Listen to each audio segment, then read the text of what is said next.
Hello and welcome back to the Game Match Podcast. I'm your host, Manny Friedman, along with my co-host, Brad Sloan.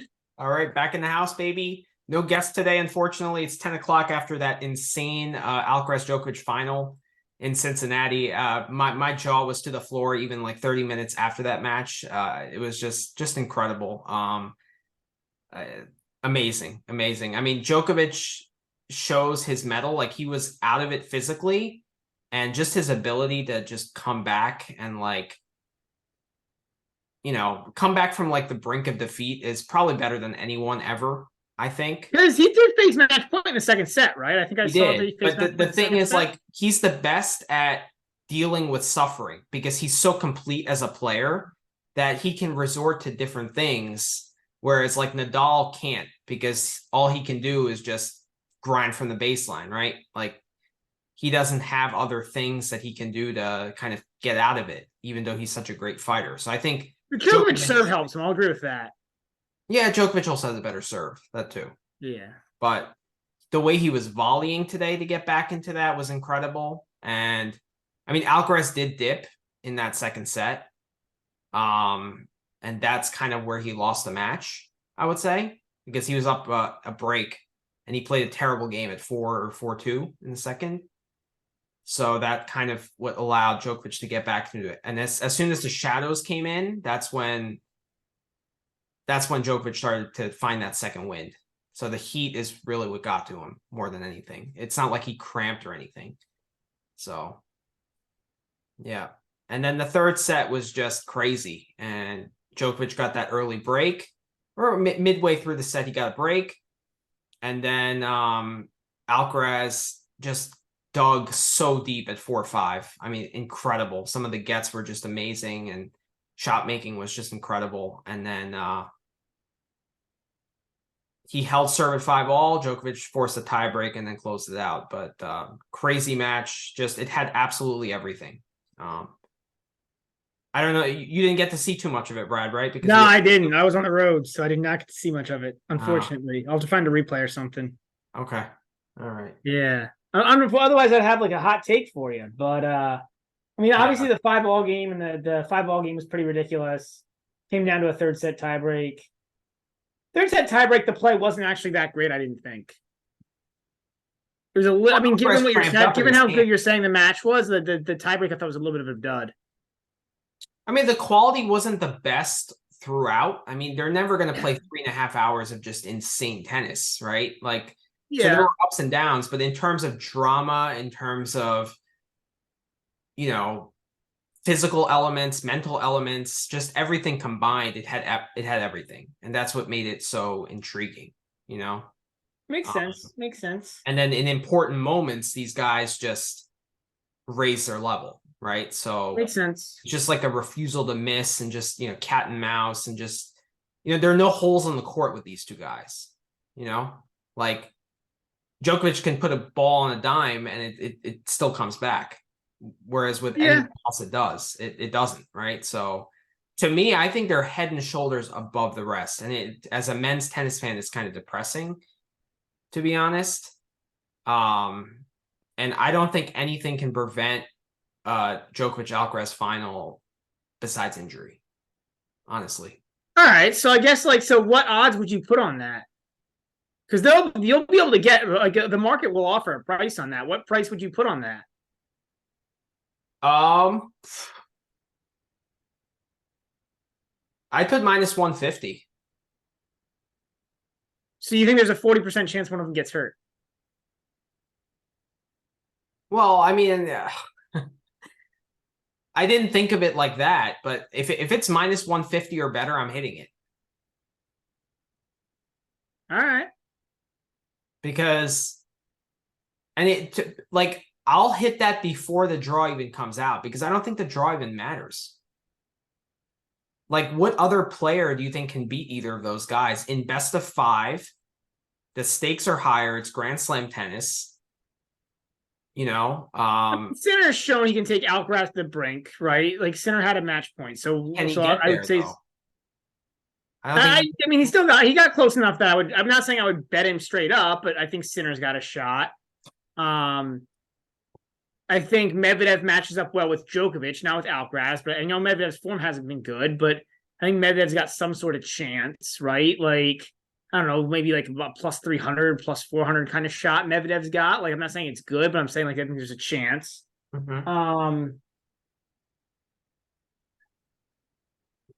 He definitely has a better shot against Djokovic than Alcaraz. But I think that this match it just raised Novak's confidence so much, and his level right now is just so much above Medvedev. Like Medvedev has to play on his peak, and Djokovic has to play kind of right under his peak for Medvedev. But is that really true? Because like right now, obviously, like Medvedev hasn't played well this past month. And I don't know that Medvedev would be a good bet going to the US Open. I'm a little worried about, we can talk more about him. But I don't know that like I just don't. I mean, I think that there's other guys out there who like. I think there's guys out there who can pull upsets. That's my point. I don't think it's like, look, Tommy Paul beat Alcaraz in Toronto. Had another chance to do it in Cincinnati. Granted, he got maybe, I don't know. I don't want to say lucky, but it was. I think best of 5 lowers his chances though of that. I agree. I'm not saying I would pick any of these guys. Okay. But I'm naming guys who like match up decently well and like could do something, right? Like, so what's the list? I mean, the potential list, like Zverev's always on the list. Sinner, Medvedev are always on the list. That's it. Depending on Rublev's fatigue level, Rublev would be on the list. Like, I don't know how tired he is. He certainly hasn't looked good, but Rublev would be on the list. No, he's to me, he's not on the list. Those other guys are on the list. Rublev is not. Hubie's always on the list. Hubie's on the list. Hubie's on the list. I agree with that.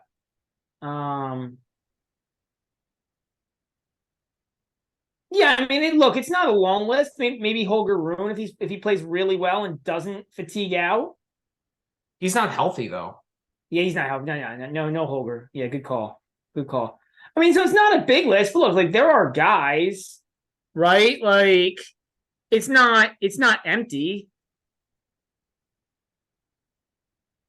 Okay, I guess, but like Hubie, he kind of crumbles in big in close, tight situations, like in tie breaks. We saw that against Novak at Wimbledon, right? We saw that against Alcaraz here with the match point. Like, there's a track record of him crumbling. Even against Popyrin, he nearly gave up that second set, So I don't know about Hubie. I mean, like, he can force a 7-6, a 7-5, but getting over the hump is just not a thing with him, it feels. And doing it that over 5 sets, I just can't see it. Zverev is dangerous, but again, the mental gap is so massive that it's just like he played better than Djokovic in that first set against Cincinnati and just couldn't find a way through. Like when push came to shove, just Djokovic raised his level and Zverev lowered his level. The mental gap shined through.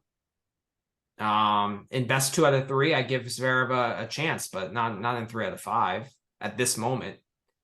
I mean, Zverev's been close enough before. I'll give Zverev a shot. Again, like I'm not saying, like, when I say a shot, I mean, like, plus 400 or better, maybe, something in that range. Plus 400, plus 500 or better. I'm not saying that, like, any of these guys are favorites. Like, yeah, if you're picking something who I think is going to make the final, like, yeah, if I'm picking on a bracket, sure. But, like, you add all these guys up, and what odds would you need to hit that bet?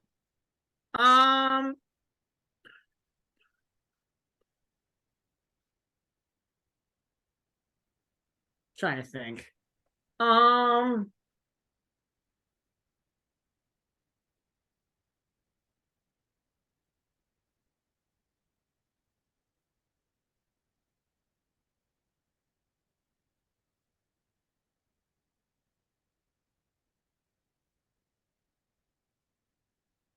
thinking. Just give me a second.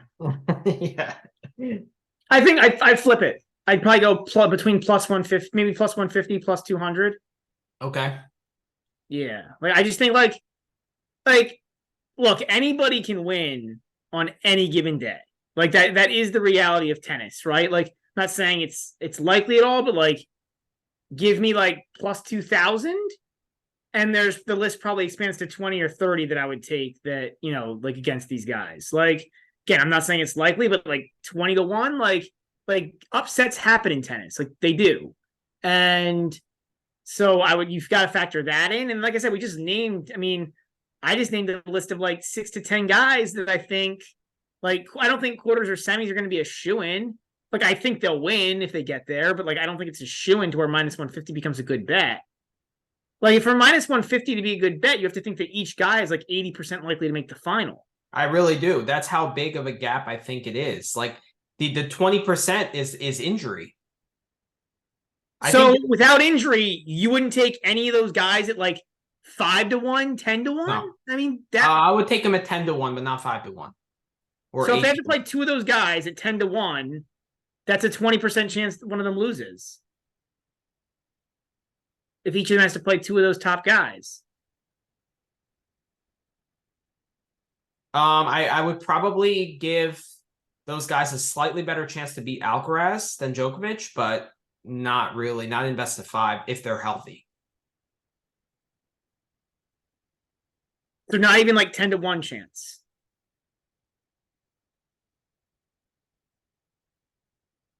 I mean, that's where it gets tricky, but I don't it would be hard for me to take them because like I might take them plus the games, for example, but I would never take them to win. Because I just think the mental gap is just a big part of it, and even in this losing effort with Alcaraz, like he showed me so much mentally, I hear you. I mean, and I actually think Alcaraz is Alcaraz didn't have the best week. He won 3 sets against everyone, right, this week. But yeah. That being said, I think that this match, even though he lost it, will make him better. Like, and I think mentally this was what he needed. To know that he's right there. So I actually think he's going to raise his level first week of the US Open. But that's just my thought. I mean, I hear you. Like, neither of these guys have lost a best of 5 match this year against each other, right? Besides against each other. So, like, I get where it comes from. I mean, when's the last time either of these guys have lost a best of 5 to each other? Is it Alcaraz losing or lost a best of 5 except to each other? Is it Alcaraz at Wimbledon last year? Yeah, the losing to Sinner. He Alcaraz lost to Sinner in Wimbledon? Yeah, 4th round, 22. But since that, it hasn't happened. Yeah, you're right. Yeah. And then Alcaraz he lost to Zverev at the 22 French. Yeah. And he lost to Berrettini at the 22 Australian. And obviously he's a better player now than he was then. Like mentally and physically there's a gap. I agree. But it's been over a year since either guy has lost to someone besides each other. Yeah, and that's fair. However, it's only a few tournaments each, right? Like Djokovic didn't play the US Open. Alcaraz didn't play the Australian Open. Okay, so that's the US. You're talking about 3 tournaments for each guy. So yeah, it's been a pretty solid run. Okay, I mean the gap to me with those 2 guys and the rest of the pack is getting wider since Wimbledon, and that's fine. That's fine. That might be true. That's fine. I'm just saying, like, these other top players, I think at 10-1 become playable. I guess like that's I guess where I'm going with it is like if they're 10-1, they get playable to me with taking a set or plus the games, but they still don't get playable on the money line. Wow. Okay. Right. Like with those odds, you're going to get like a 7 or 8 game spread or something. I'll take that, but I'm not taking the money line. I would need like 15 or 20-1. Okay. I mean, then your bet makes sense, right? I just think that's insane. Like, just given men's tennis and like, I'm not saying like Carballés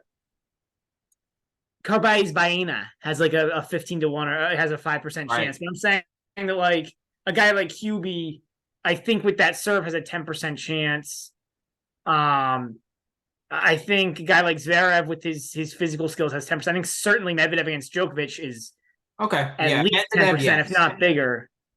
Medvedev, yes. But to me, that's still the only guy. So not Sinner against Alcaraz at this point with all the close matches they've had, even If they play in the semis, like I think Alcaraz has raised his level to the point where Sinner can't match that level. And I don't buy Sinner's Toronto run at all, actually. Like, it's not about Toronto run. It's more about how the number of great matches they've had over the past year, where Sinner's matched Alcaraz. He beat him in Miami. He beat him in Miami. But I think Sinner has slightly regressed since Indian Wells, Miami, and Alcaraz has raised his level. And that was peak. I think regressed is probably harsh. I'll be harsh on Sinner. I think he's regressed. The clay season was not good. I was not impressed by the Wimbledon run. Probably the easiest draw up to a semi I've seen. But like, what more could he have done to impress you? Take a set off Novak and play some of those break points slightly better. Okay. All right. And what also could have impressed me is backing up that Toronto run with a decent Cincinnati run. That was a abysmal performance by him against Lajovic. He was gassed. Yeah, he was gassed. I mean, like that's the he thing didn't even play right? He didn't even play the full tournament in Toronto. He had a match off. Murray didn't show up. Yeah, I mean that's just a Sinner thing, though, right? Like it's just like, and I like that we've talked about it, right? Like I'm not saying I would bet Jannik Sinner, but I'm like we're talking about like in the context of guys who can beat Alcaraz and Djokovic. I think like guys who can do that exist. I guess that's the point. Yeah, he's probably on the top of the list. Medvedev is on the top of the list with Djokovic, but not with Alcaraz. Of course. Sinner's on the top of the list with Alcaraz, not with Djokovic. So yeah, you need those two guys to be on those. Like Sinner needs to be on Alcaraz's side of the draw, and Medvedev needs to be on Djokovic's side of the draw for me to think that minus 150 is not a good bet, and I would probably go down to minus 110 or something like that if those two guys are kind of placed with the players that they match up better with. Yeah. Okay. I just think it's going to be a lame. I mean, there'll probably be very few like standard U.S. Open futures I will hit. Maybe the quarters that don't have Alcaraz and Djokovic in them, because like the prices I was seeing right now is like plus 150 for each of them on the outright. I just think that's like terrible. Like given that the other one exists, it's really hard to bet on either of them because like again like. Am I saying that either one of them are like likely to lose to anybody? No. Would they play a bad match and get beat? Like, probably not in the first couple rounds, but after that, like, yeah, like, I mean, like again, like upsets do happen. Like, but anyways, that's probably enough Djokovic Alcaraz. Okay. We can find with some other guys. I mean, Hubie again makes a good run, another semis run. He was my dude of the week from a betting perspective. I mean, I guess I hit a decent number of overs on him. But I also had the 10-1 quarter future, so that was a nice hit. We cashed the overs on every match except the Popperin match, right? Yeah. So, well, we actually didn't hit the over against Tsitsipas because the line was at like 23.5 or 24. It was insane. Like, yeah. We're not touching that. We hit the Hubie money line instead at plus 175 and that cash. Yeah. So, no, Hubie's been really good. I think he's playing a little bit better from the ground. He's just played really patient points from the ground, right? So and like that's always been Hubie's thing. But a lot of these other guys who are really struggling, I think they're also struggling physically to an extent. Like this ends up being a really good tactic, Yeah. I mean, Hubie, the way he plays and because he gets so many free points off the serve, I do think it frees his body, or it's not frees his body, saves his body, which is a nice benefit. You think he has the best serve in men's tennis? Yes. I don't think there's any debate there, really. I don't think it's particularly close. Like when you combine everything that a serve is, right? Like, yes, he gets a ton of aces, but then he also gets it sets him up well. His second serve is really good. I think he's got the best serve in tennis. Yeah, I don't think it's particularly close. And it's amazing how much he holds considering his ground game is not that great. That also shows how great the serve is. Yeah. Which is incredible. I mean, but I think with that serve, he can beat anyone. I mean, I hear you. The problem with Hubie is that he tends to play the big moments pretty poorly against top guys. He does. Djokovic, that happened.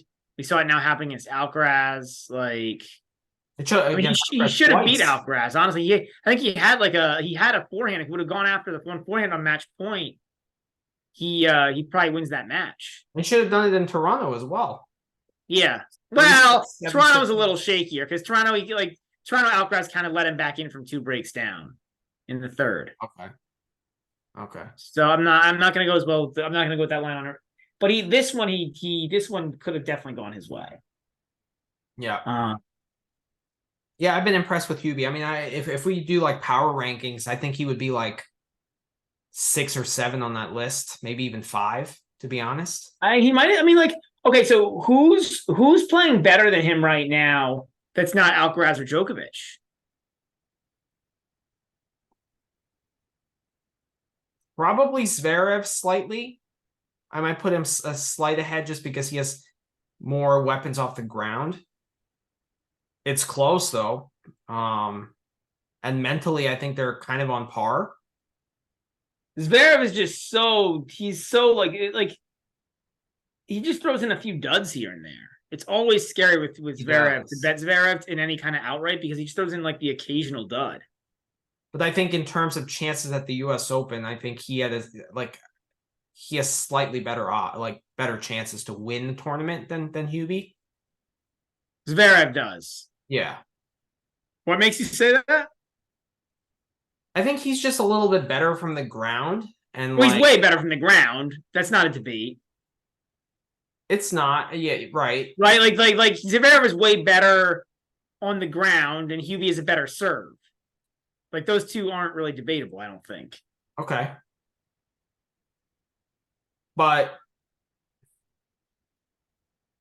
I think if Zverev is hitting 70% first serves in, then that serve advantage that Hubie has kind of is negated slightly. I wouldn't say. I mean, I get your point.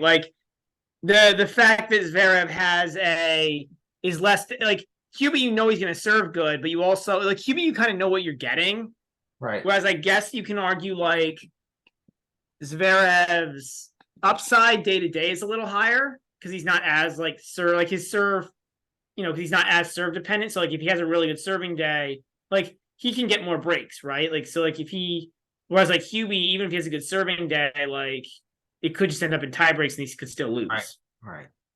So I get your point. I don't think it's a ridiculous. I wasn't necessarily disagreeing. I was just interested to hear your logic. The difference between the two guys is in terms of serving is their second serve, right? Hubie's second serve is miles above, but I think their first serves are kind of on par.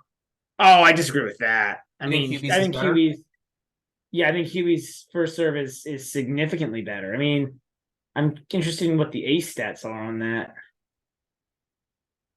Yeah, Zverev might hit it harder, but Hubie's location is better. Hubie's location is significantly better. Yeah. I don't think it's particularly debatable. Yeah, overall serving, I totally agree with you. Because his second serve is amazing. Yeah, I mean, Zverev hits aces 10% of the time. Hubie's at 17. Yeah. So I think it's a pretty big that's a huge gap. Hubie versus anybody else on the tour, I think there's a pretty big gap in serving. Okay. That's I mean, fair. I guess Kyrgios could be competitive there, when he's playing, but obviously he's not really playing right now. So do you put Hubie ahead of Zverev in terms of chances to win the U.S. Open?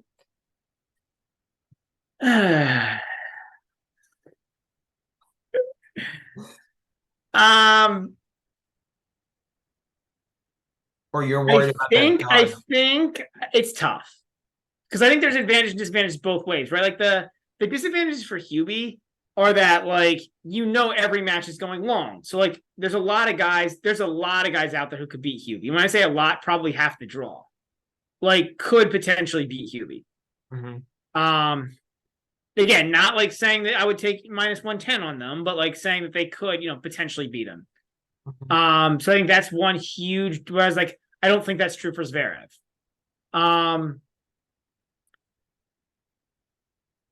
Because of Hubie's serve, it's more like more like it's his upside is less, right? Whereas Zverev can like play amazing off the ground and play like an amazing like Zverev plays really, really like probably Zverev's peak, like in individual peak day is probably higher. Yeah. But on the flip side, like Zverev's more likely to throw in duds. And like he doesn't have like the kind of automatic or semi-automatic hold where like, if Hubie plays Alcaraz and Alcaraz isn't playing good tennis, Hubie actually has a pretty good chance if he serves well. Right? Like if Alcaraz hands a couple breaks away, and Hubie doesn't get broken and wins a couple sets, then he just needs one tie break. Like there's a route to victory that's like not unbelievable for Hubie. Whereas the route to Zverev is like just play really, really, really freaking well. And then hold it together mentally on the big points. Right. He has to play the way he did against Djokovic in that first set, except hold it together at the end of the set as well. And do that for 3 sets. Right. Yeah. Right. Or do that in 3 unique sets. So like, yeah, like it's I think it's hard to say, but like it's just amazing that Hubie, like, it doesn't matter who he plays, whether he plays as Vaughn. I mean, he went to fifth at with Kokonakis. Zomber Piros or Carlos Alcaraz, he's going to get to 7-6 in the third. It's just like yeah, but that's the problem, right? Like, is that like every match is so close that like, unless he's playing ARV, every match is so close that like, it's dangerous, right? Like, and like that's not really. It's also like a potential, and we don't really see it often with Hubie, but like it's a potential wear down, right? If you're constantly going 5 sets, that doesn't seem like it's something that you want to do in a slam. Or constantly dropping sets going 4 or 5. So it doesn't seem like long matches wear him down though, ironically. No, it doesn't. I agree. Physically, he's pretty strong. A couple of lower ranked guys I wanted to talk about, I guess transitioning off of those 2 guys who probably aren't a threat to win the US Open, but are playing really well. Popyrin.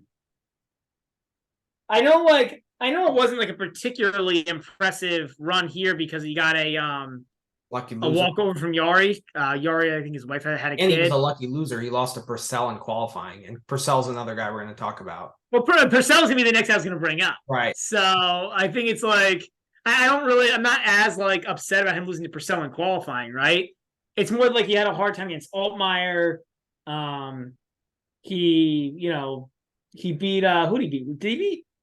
No, he beat Ruusuvuori. For some reason, I thought he beat Griekspoor. He beat Ruusuvuori. But he won Umag. Like he's playing pretty well. Popyrin. So I think ironically, I think he does really well on clay, which is weird for a guy who has slow clay.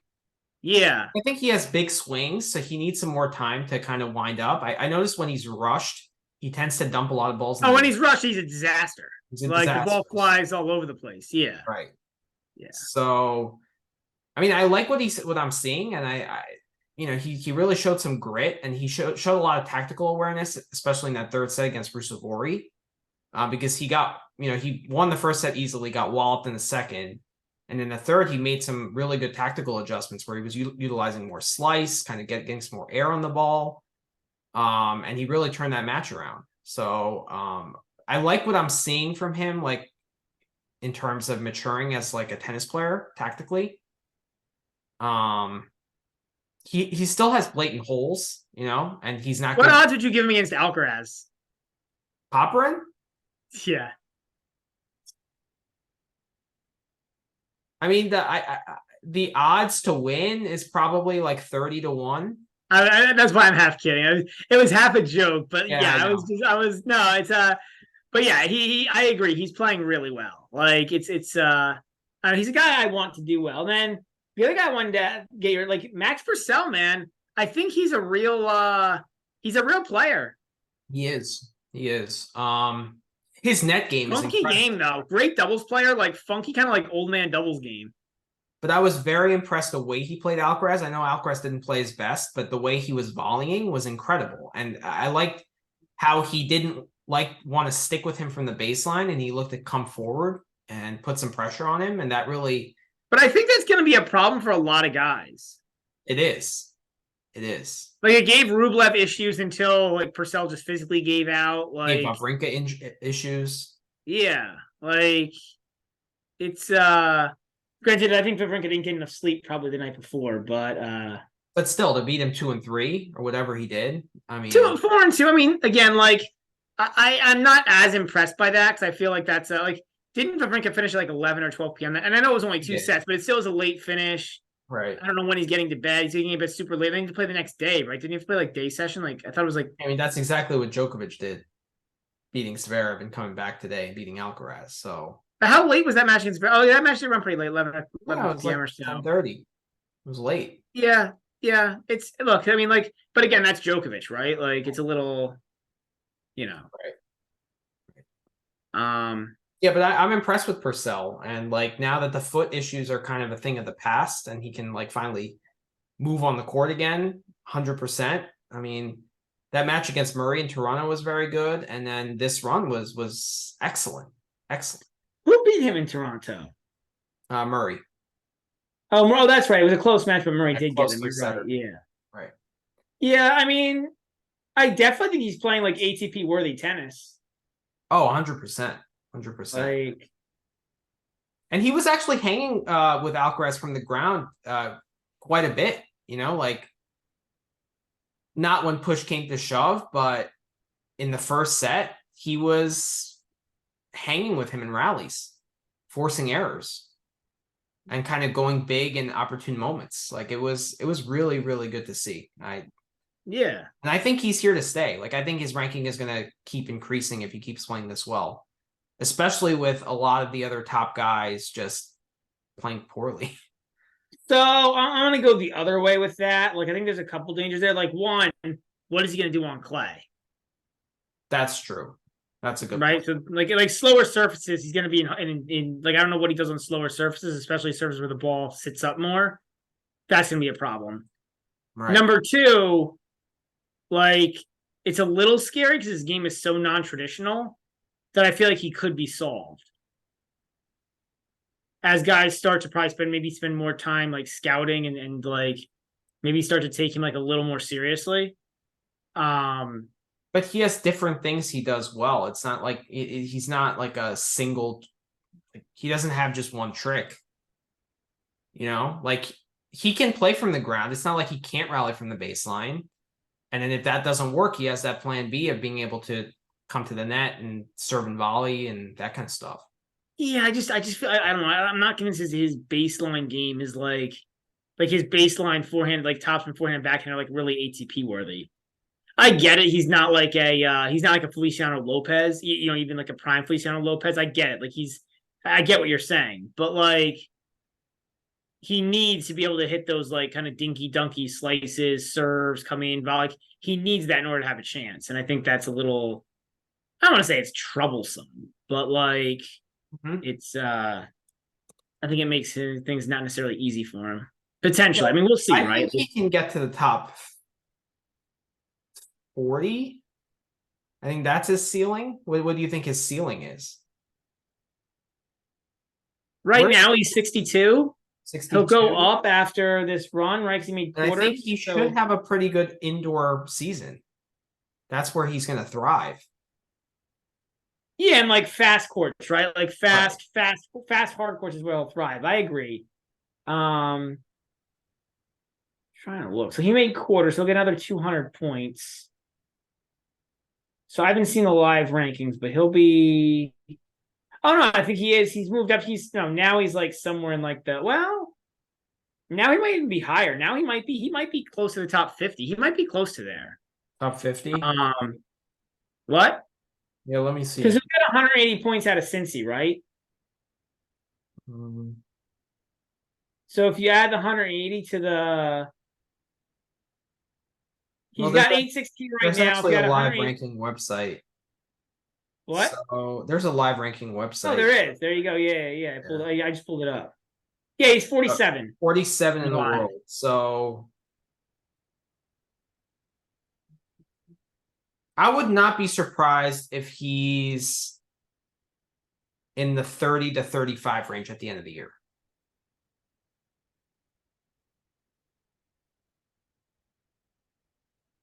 You think that's a bit high?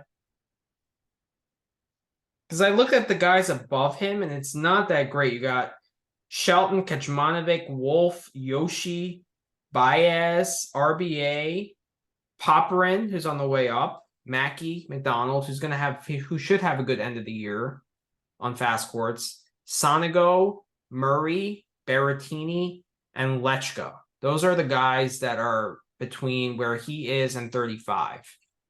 And I think, granted, it's like the fast court season coming up, like the fast indoor season. I don't think he's much worse than a lot of those guys, to be honest. No, and that's the live. Yeah, that's not the race rankings. That's the live rankings. I don't remember That's the how live many rankings, defend. right? I mean, and then guys like Echeverry, they're going to fall down because now it's not the Clay season anymore. Corda is in that range, and he's falling down. Ugo Umber, he's dangerous, when it comes to fast courts, but. Well, I mean, maybe a better way of thinking about it is the race. Where's he at in the race per cell? He's got to be pretty high because he had an amazing run in Challengers. He's 35 in the race. Okay. And you've got mostly faster hard courts left. Mm-hmm. You might be right. You might be able to hold that. Yeah, you might be right. Now, I don't know. The only problem is I don't know how many of those challenge results fall off because he only gets to count. But then again, he's not. I don't think he was eligible for the mandatory, so he gets to count more. So I don't know. It's a good question. Yeah, I think another 10 to 15 spots in the rankings. I think he can definitely do that this year. You think someone like the mid-30s? Mid-30s. That's where I think he ends the year. Yeah, I mean that's where he's in the race right now. That's probably pretty fair. Right. Yeah.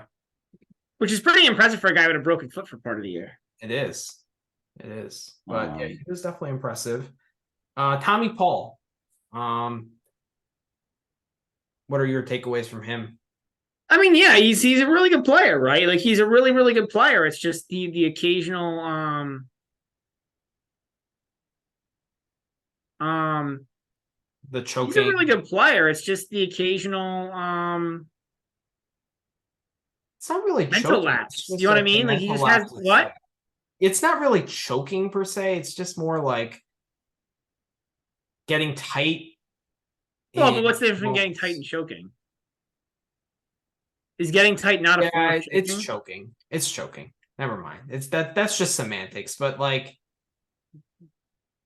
I mean, besides that, I mean, he's really good. I mean, amazing athlete, mover. Yeah. Fun to watch. I guess maybe he's missing a little bit.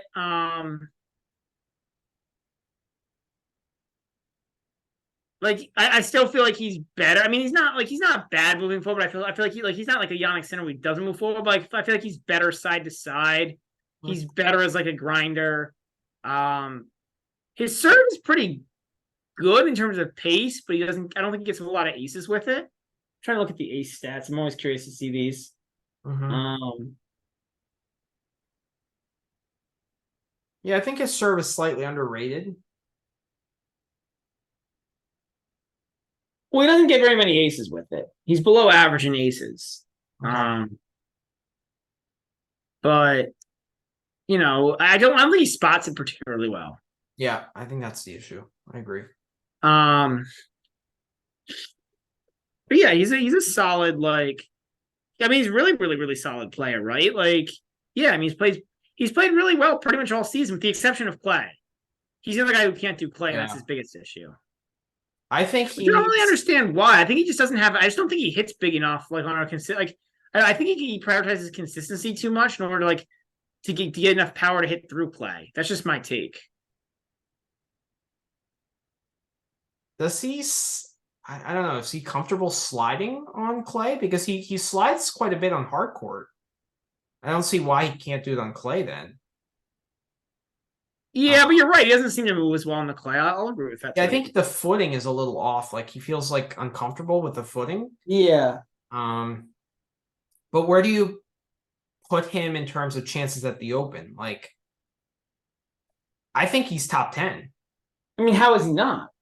Right? Like, okay, so I mean, guys ahead of him in the top 10 that I think he's got a better chance than Tsitsipas, Rune. Rude.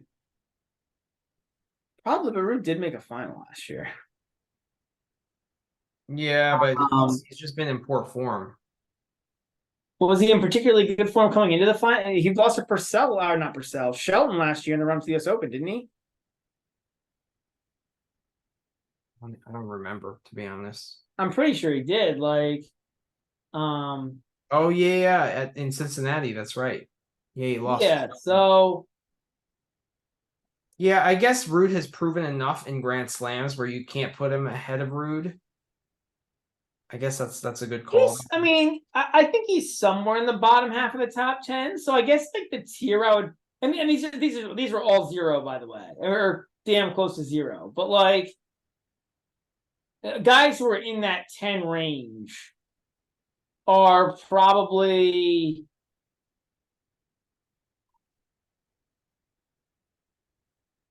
Fritz. Like I put all these guys in like roughly like the 10ish bucket, like vying for like 10 to 15. Fritz, Rude, Demonor, Paul, Tiafo.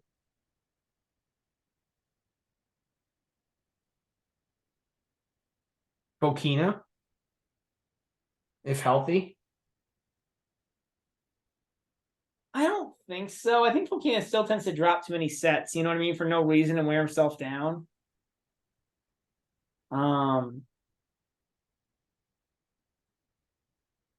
That's it then. Dimitrov, if he doesn't dud. Lost 2-2 to Zverev. I mean, he's If not. he doesn't dud, right? Like, I guess.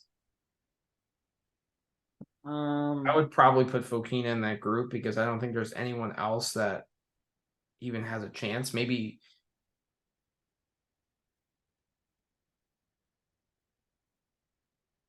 I think that is like the 10 to 15 group.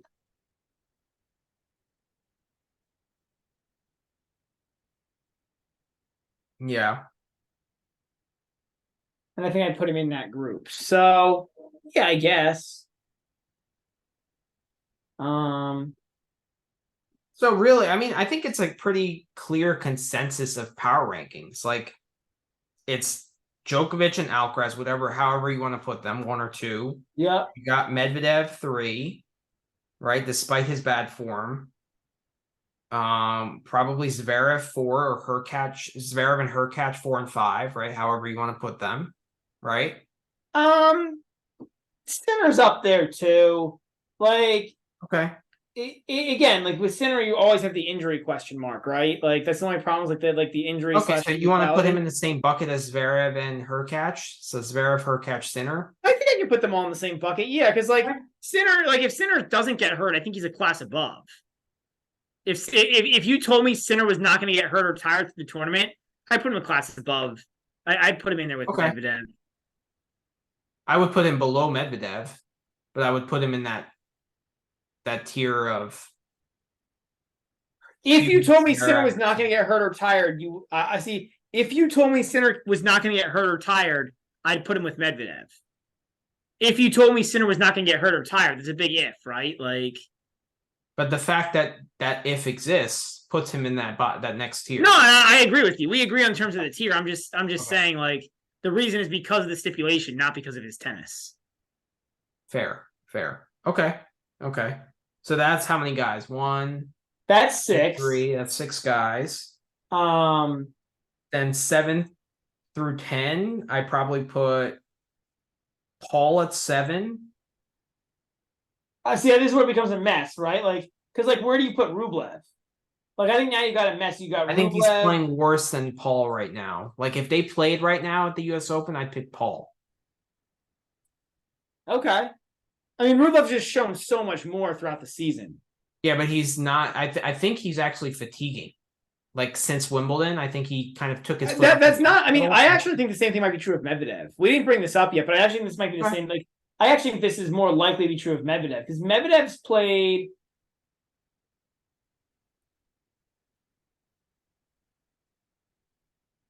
So leaders in number of matches in the ATP Tour so far this year. Fritz has played the most, 60. Medvedev is second with 58. Mm-hmm. Rublev is third with 56 in terms of matches played. Those guys have played a lot.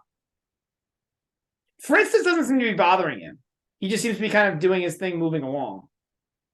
And playing like shit in big matches.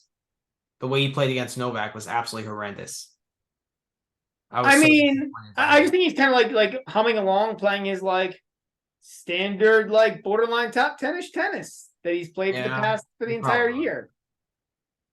You're probably right. Like, but he hasn't shown anything to give me signs that he's progressing from that, right? Like he No, I think he's just kind of humming along and he's like, bottom half of the top 10, like solid threat to win 250s and 500s, especially on hard courts, especially in the US. And then like not really much of a threat anywhere else. Mm-hmm. Just humming. But I put Fritz in that next tier. Like I still put Rublev in that 7 to 10 bucket. I can see that, but I think it's a big bucket. But going back to Medvedev, like I'm wondering, man. Like he decided to take on successfully the Rotterdam, Doha, Dubai.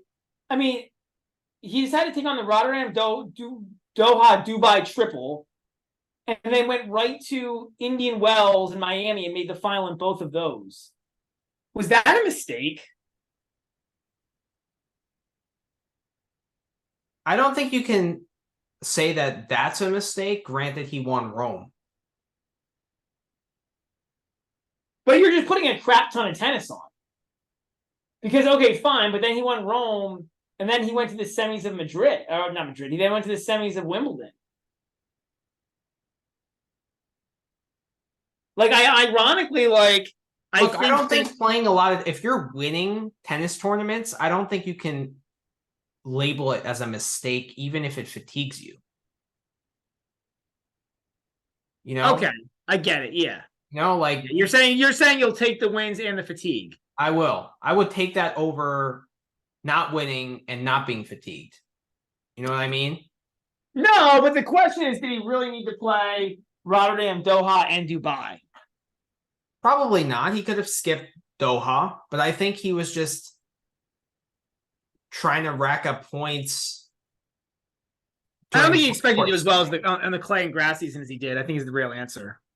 Probably, yeah, that's probably true. And I heard that he actually stayed in Cincinnati till Sunday. Like he was still there practicing. Interesting. So yeah, he was like in the locker room when Alcaraz was playing bowling. And like, I think on Twitter they showed him like practicing on the outer court in Cincinnati. So he stayed there. He was really angry with his play there. So yeah, I don't know. I think with a week off and I think a week of practice, I think he'll be ready. And then like I think he can also use that first week to kind of get into form. He might lose a set here or there, but like he should. Maybe I don't know, but maybe he's just mentally fatigued out, man. It's a lot of tennis. Because he had a whole month off before this. He took the whole month off of July, right? Between like he didn't play any of the European clay and he didn't play any of the 250s or 500s on the hards. So it could just be like mental fatigue. And we've seen like that. I don't know if that's as easy to recover from. Maybe we have to put him number 3 in the power rankings just based on hardcore track record. That's just probably. I mean, probably. Like again, I'll stipulate what I stipulated before. Like in terms of tennis, I'd put Sinner there, if maybe not even above. But you just like physicality is just such an issue for Sinner. Yeah. I don't trust that he can make it through the tournament. Yeah. Yeah, that's true. What about other guys that did well in Cincy? Or didn't do well. Casper Ruud lost Yeah. early again to Purcell. Sissipas. Is Sissipas even a top 30 player right now in your eyes? I mean, I hear why you'd say that. He's been bad now for a long time. He's probably still top 30, but it's close on like a fast hard, but he certainly isn't top 10. He certainly isn't top 20, I don't think even, but I mean the list gets pretty weak once, not weak, but once you get down to 30, I mean, who are we talking about? Like right now 30th is so right now ranked 29th and 30th are Eubanks and Corda. Right, Eubanks is a fade right now. But what And I'm saying is you ranking aside, you give Sissipas is he even top 30 in your power rankings? well, but that's why I brought up the rankings. The rankings are a decent place to start, right? I'm not saying they're the end all be all, but they're a decent place to start. And I don't know that I can name 30 guys who I'd prefer. Right? It's easy to say that until you look at the names. Is Dan Evans above Tsitsipas? Dan Evans was good in Washington, but then played bad in the two events after that. Dan Evans has had one good tournament all year. Is Dan Evans above Tsitsipas? To me, that's pretty close. But where's Dan Evans? Oh, but in the race, he's 34. I wouldn't like Sissipas's chance against Popperin. I wouldn't like his chances against Ugo Humbert. I wouldn't like his chances against Monterino.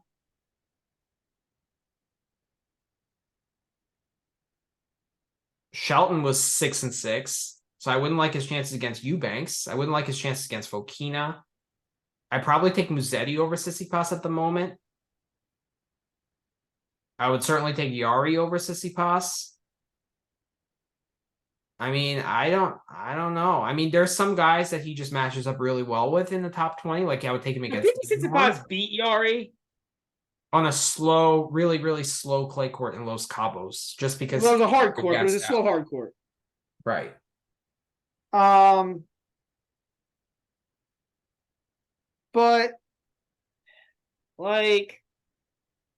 Tsitsipas has beaten some of those guys recently, so it's I don't know. He beat Jerry at Wimbledon. I don't know. I think it's close, but I think putting us at the top 30 is a little low. Okay, that's fair. I mean, in these three matches he played in Toronto and Cincy, he played Shelton, Hurkacz, and Monfils. He didn't break serve once. I get it. It hasn't been good. If you're telling me he hasn't played good tennis recently, I agree. But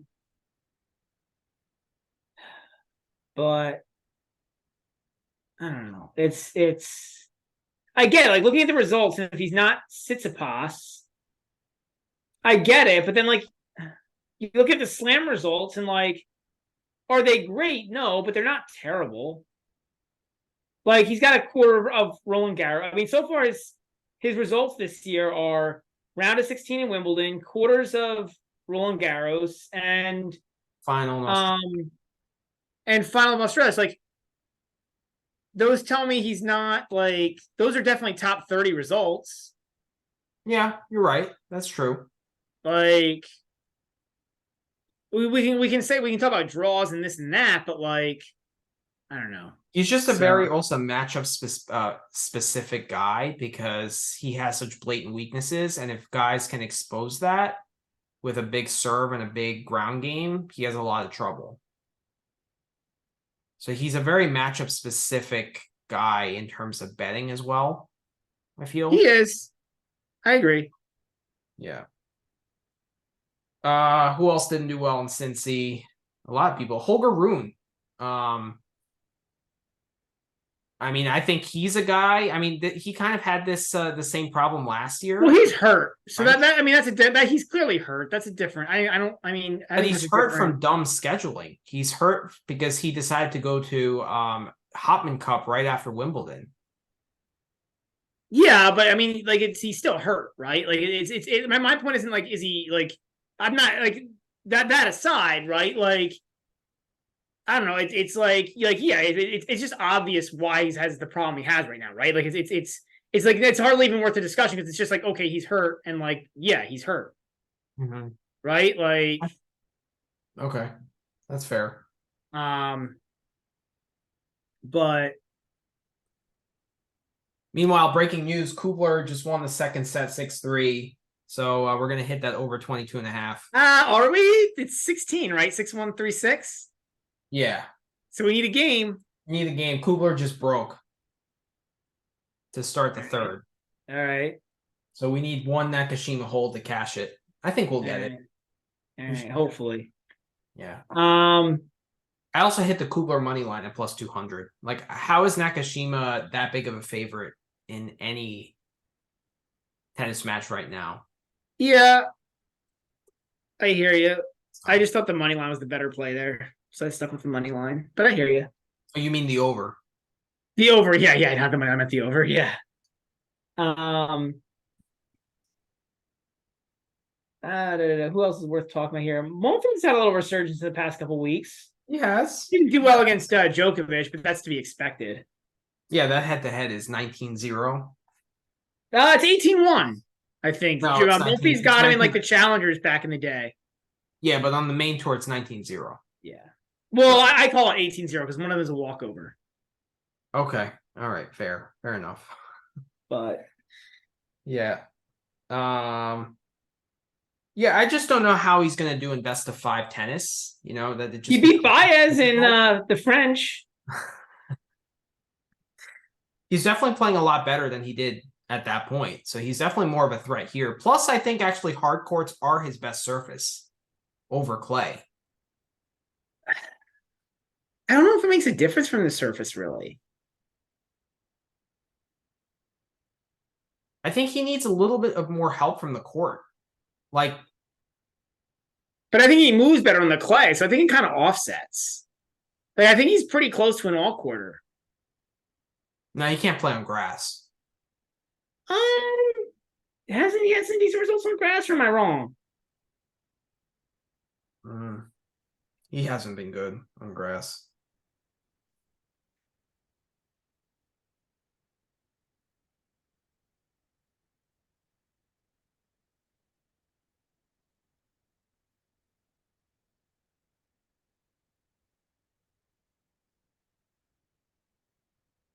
I guess you're right. I guess not.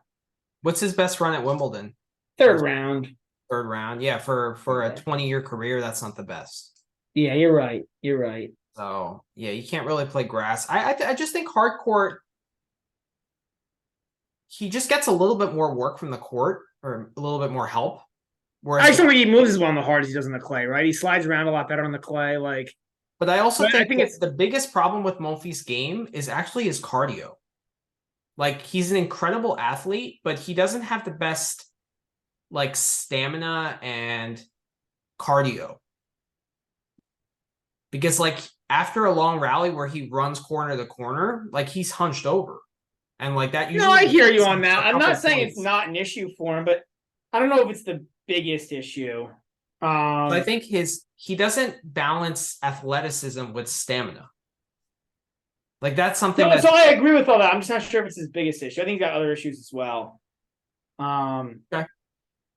Like, doesn't take the ball early enough and that kind of stuff too. I just don't think I think honestly I think his biggest issue might be just mental. Just like focus. Okay. Like throughout a match, right? Like he moves a little bit too much towards being a showman at times, right? And I think that's a bigger weakness for him than the cardio, but it's close. They're both probably tied together too, right? Like right. But if you wanted to say the cardio is an issue, I'm not going to disagree. So it's kind of a silly debate. It's a good resurgence. I mean, I think he's playing top 30 tennis again. I just think that like there's so many guys that are just not playing well at the moment, or hurt, or gassed, or however you want to put it. I That hear you, and they did beat Demon Nor. Like that's a good win. Nori's a good win. Like I hear you. yeah. I don't know if there's much else really to talk about. We did hit on like Lajovic bet versus Sinner. That was a fun from a betting perspective. Yeah, I had a pretty good week this week. Me too. Me too. And we had Not so much parlays, but I hit a lot of good bets, man. A lot of good underdogs. We had a great week on the GBM plays of the day, to be honest. Yeah, the GBM plays of the day. Are we up to 20 plus 20 units now with the Nakashima win? Over 20 units. Yeah. Easy. Well, Kubler has love 30 to go up 2 breaks, so we just need a game from Nakashima here. Not a given. We might have to sweat this, but well, it's 30 all, right? It's love 230 all. Love 2, love 30. Oh, your stream's a little behind. Yeah, now it's 15. Oh, it's 30 all now. Okay. Yeah. So our GBM plays of the day this week, we started with a 3-0 day on the first day. I mean, there was rain, but we hit the Zverev Dimitrov under 22.5. That was an amazing bet. Great call by you. Then we hit the Purcell money line against Harris. That was a collaboration with Tennis Master. That was a great hit as well. I can't believe Harris was favored in that match. Looking back, I mean that's insane. Then we also hit the Monterino money line over FAA, who continues to be god awful at plus 155. I can't believe like more people on Twitter weren't on that. Like, well, I mean, Monterino is always a scary guy to bet because he's pretty limited, right? Like he just like if you play well against Monterino, you'll win. Against FAA, it doesn't matter though. Well, FAA just beaten Berrettini, so there was like a hint of a resurgence. One win? That doesn't... There was a hint of a resurgence. I mean, like, look at Evans, right? One win propelled him to a Washington title. Okay, but I'm still going to put a plus 155 in my back pocket. We did it, right? We both hit the 155, but I'm saying, like, I can see an argument. That's my point. I can see an argument. I couldn't. I couldn't. And I'm back on FAA has no resurgence, right? After that loss, there's no resurgence in store. Well, I mean, I'm not going to say there's no resurgence in store, but it's not visible right now. He's been so bad that I want McEnroe to boot him off the Laver Cup team. He's been that bad. That's my wish, especially as someone who's going to the Laver Cup. He deserves to be off that team. So you like Laver Cup. I don't particularly care. Like, whatever. All right. Then we got Fokina plus 5.5 against Djokovic. That was a push, sadly. I thought that could have been competitive. I bet in that match, I bet over 9.5 games in the first set. Yeah. I bet Fokina to break in the first set. He did it when he was hurt at 5-3. Yeah. Trainer, and then he came out and broke. Yeah. Which is crazy. So I cashed 2 bets there. We hit Tsitsipas Shelton over 22.5 games. That cashed easily. That was yeah, I don't understand how that was I don't, because like 22.5 is the neutral over under. I don't get how that was I don't get that. Yep. 7-6, 7-6, easy money. And that might be my play with Tsitsipas to hit a lot of competition that he can beat. Because like, man, does he just can't return right now. I know. Like his return game is totally regressed. It's really bad. Especially when it goes to the backhand side. He just has no read and no timing whatsoever. And no confidence, yeah. Yeah, it's really bad. Then we hit Paul over 12.5 against Humbert, which got there because of a competitive second set. But Humbert raised his level. Paul dipped a little bit. He played great first set in that match. So that was a good hit. Hubie money line versus Tsitsipas plus 175. I mean, that was. Yeah, I don't get how that was plus 175. And then that's just insane to me. Like it would be that big of a gap. Yeah, especially Hubie plays close matches against anyone. Like Hubie's pretty good. Hubie's tough. Like Hubie's not a bad player. and Tsitsipas's current form. I didn't get that one. That was I one didn't of my get that one at like all. there are plays of the day that I like. That I'm like, okay, this is like this is a play of the day, but fine, we'll do it. Like the Manarino play of the day. And there's Okay. plays of the day that are just like obvious to me. Right. And obviously, the obvious ones don't always hit, but Yeah. yeah. Lyovic 4.5 against Fritz, which I still think was a great bet. Lyovic had like a toe infection. That's what caused him to withdraw after five games. He lost all 20 points in that match. Oh, really? He lost all 20? I didn't know All that. 20 points. Yep. All 20 points. He was down 5-love, called the trainer, and then called it. He just like couldn't move. That's disappointing. I've wanted to see a golden set. There hasn't been a golden set men's tennis in a long time. I And we were know. 4 points away, and Lyovic walked off the court. Sad times. He should have given up the golden set and then walked off the court. Yeah. Then Popper money line against Rusevori. That was a nice hit as well.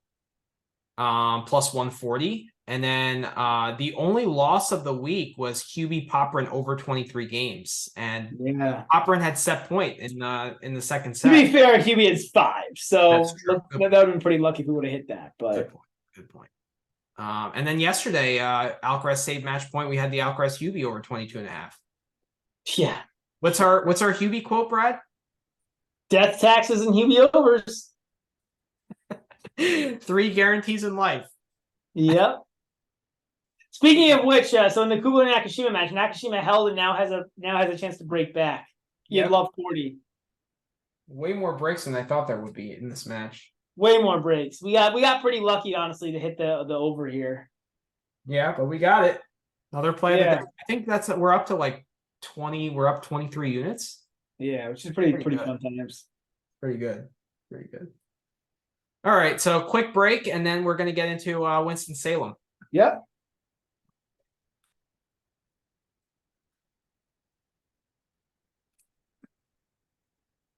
All right, welcome back to the show. So we are back to do our Winston-Salem preview. So I'm going to share the screen, and we're going to talk about the draw. So I guess like a little bit about the tournament, right? So this is obviously a hard court warm up for the U.S. Open. There's just one tournament this week. It's a 250. I mean, as always, like never a great draw. I feel like even like compared to other warm-up events, this event, like it's a big draw. It's a 48-man draw, and it's always a super weak draw. It's like, or it's always actually I wouldn't even say super weak. It's like super middling, right? Like it's amazing like how many guys play it between like 30 and 80, but like none of the top 20 play. Yep. Winston, a little bit of altitude actually, I think in Winston-Salem. I want to say like maybe 400 meters or something. I think it's 200. You might be right. I might have. Like that. I played a tournament today at Yeah, you're right. It's a little over 200. I played a tournament today, and I think at like 400. Do you feel a difference in terms of the ball speed and in terms of a little, like a wee bit, but like nothing? Yeah, I guess. You know, like everything plays a little bit faster. Okay. But nothing like not. I mean, for me, nothing crazy, right? Like, but I'm not that good, so I'm not gonna like feel it like the same way that like. You know, these guys are, right? Like, right. But and you know, my serve isn't fast on any place in the world. So yeah, my tennis playing was I gave it a good effort, but it was not excellent, to put it the least. Anyways, back to pro tennis. Because you don't want to talk about your tennis anymore. I mean, I can talk about my tennis all day, but nobody wants to hear me. All right. But I think back to the pro tennis. The biggest thing I mean these years it's pretty hot conditions because this is North Carolina. Yeah, it's pretty hot. It's gonna be in the 90s Fahrenheit, so like hot, like mid 30s Celsius most of the week. So pretty brutal conditions. They do play this in the daytime. This tournament. Well, they start at 2:00. Yeah, so it's like mid-late out. So like, but the first matches are definitely getting on during the day. So it's something to watch out for. Not much rain in the forecast, not much wind. Humidity is not terrible, surprisingly. For for an area of the country that can get really of the United States can get really humid. Not terrible humidity wise weeks, so more just like Yeah, but it's hot. mid-90s. Like Friday's 99 degrees as a high. Like Oh that's wow, you're seeing okay. hot. I didn't realize that. So it is really hot this week. But in terms of conditions, I think it's pretty similar to the US Opens. I believe they use the same balls that they do They at the use the US same Open. balls. Yeah, I've heard various different things about this turn. I've heard anywhere from medium hard court to medium fast. So it's somewhere in that like general range. Depending on which statistics you're looking at, etc. But yeah, so like, but pretty close to the US Open, honestly. And like I mean the US Open will probably be a little cooler, but like also a little more humid. Right. Right? Like we don't see too many. I mean, you don't see too many true like on the court, it might get above 100, but you don't see too many 100-degree days in New York City. And also at the US Open, the show courts are typically, well, besides grandstand, like Armstrong and Ash are typically cooler than the outer. Well, they're a little more shaded. Shaded, right. Yeah. Shade makes a huge difference in tennis. Like you saw with Djokovic today, like as soon as the shade came on the court, he was a different player. Yeah. So it does make a huge difference. So in terms of the draw here, so the top half, you got Borna Koric. He'll play the winner of Ilya Marchenko and Rinky. Michael Emo against Darian King will play the winner, play Marcos Giron.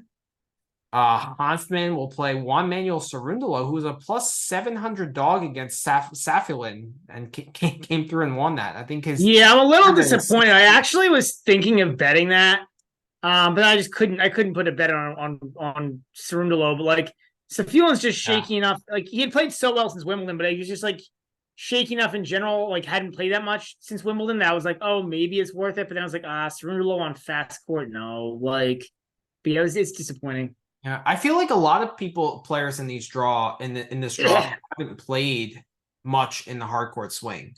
Yeah, it is. Yeah. Right? Well, you know what it is, Manny, it's that like with Cincinnati being a 1-week Masters, right? Like,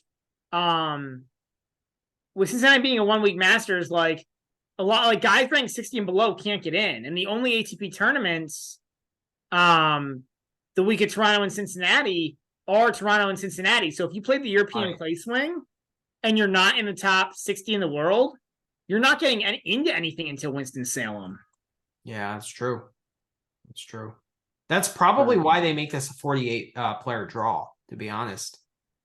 It probably is now that you mention it, because like, and I think because it's the only one, right? Whereas like, weren't there multiple tournaments like the week? Like, weren't there multiple like one like? I know there were two, right? The week of the Australian. I believe there were more. There was more than one the other weeks. Like, well, before the French, they had Lyon and Geneva, right? Yeah, two 250s. Plus, there were 2-week Masters, and they had a bunch of clay 175s during the second week of those Masters. So there were plenty of tournaments. Whereas, like, I feel like before the U.S. Open, it's just this one. It's weird, right? Or if you want to play a challenger the week of Toronto and Cincinnati, you could do that. But that's your only. Yeah, you're right. But it's like a weaker challenge. Yeah. But it's a weaker challenger because it's not a 2-week Masters, so there's not like guys who are like getting out early of the first Masters coming over, right? So, yeah. But yeah, it makes it like, but it's a very like middling field. Like it's not. I actually don't think it's that weak of a field. It's just missing any. There's just no. It's very like it's not top heavy at all, right? No, it's just a very middling field. Like middling, but with the exception of the qualifiers and the wild cards and such, like it's a. Like most of the guys in the tournament are like between like 40 and 80 in the world. It's a pretty good tournament. Yeah. So then you got Hampen and Cerundolo, you got Rinderknecht and Team. Bodik van de Zandschulp, who we were wondering where he was. He's back this week. Yeah. So that's the first. That's the top quarter. Any thoughts, Manny, on this? Man.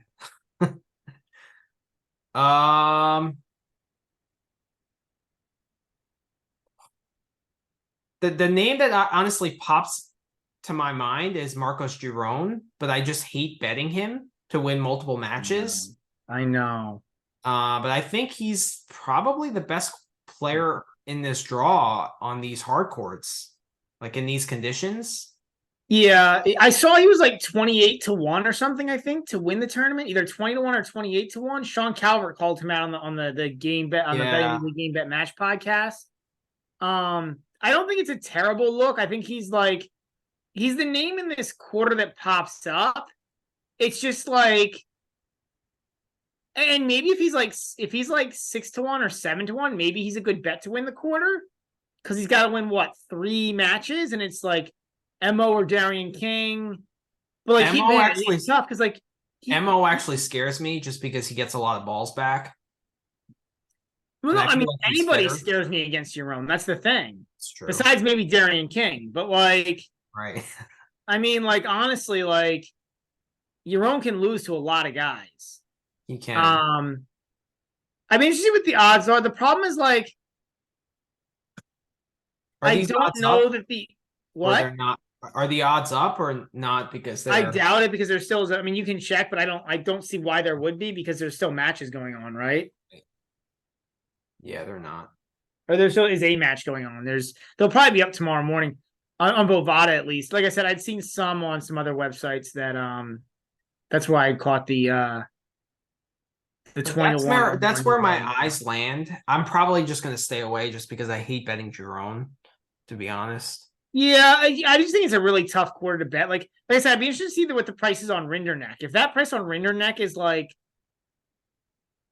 more than 20-1, it might become appetizing, just because like he's got a decent draw down there, and like he does have a decent serve, decent amount of power.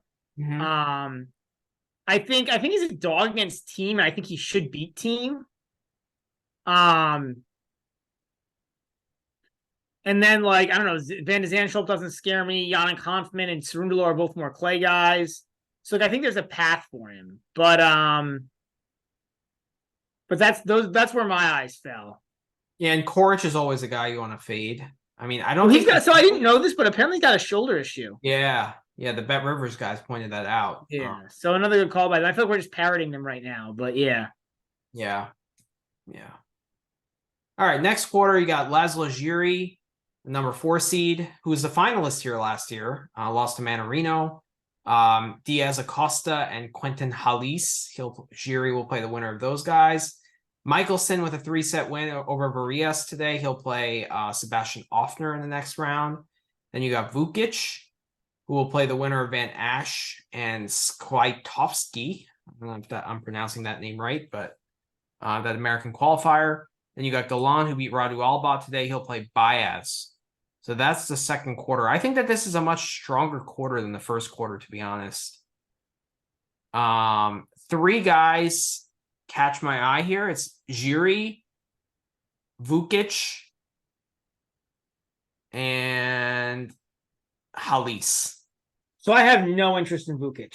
He just doesn't like outside of serve, he doesn't do enough to interest me. So I mean, I have to see a price, but in general, he doesn't interest me.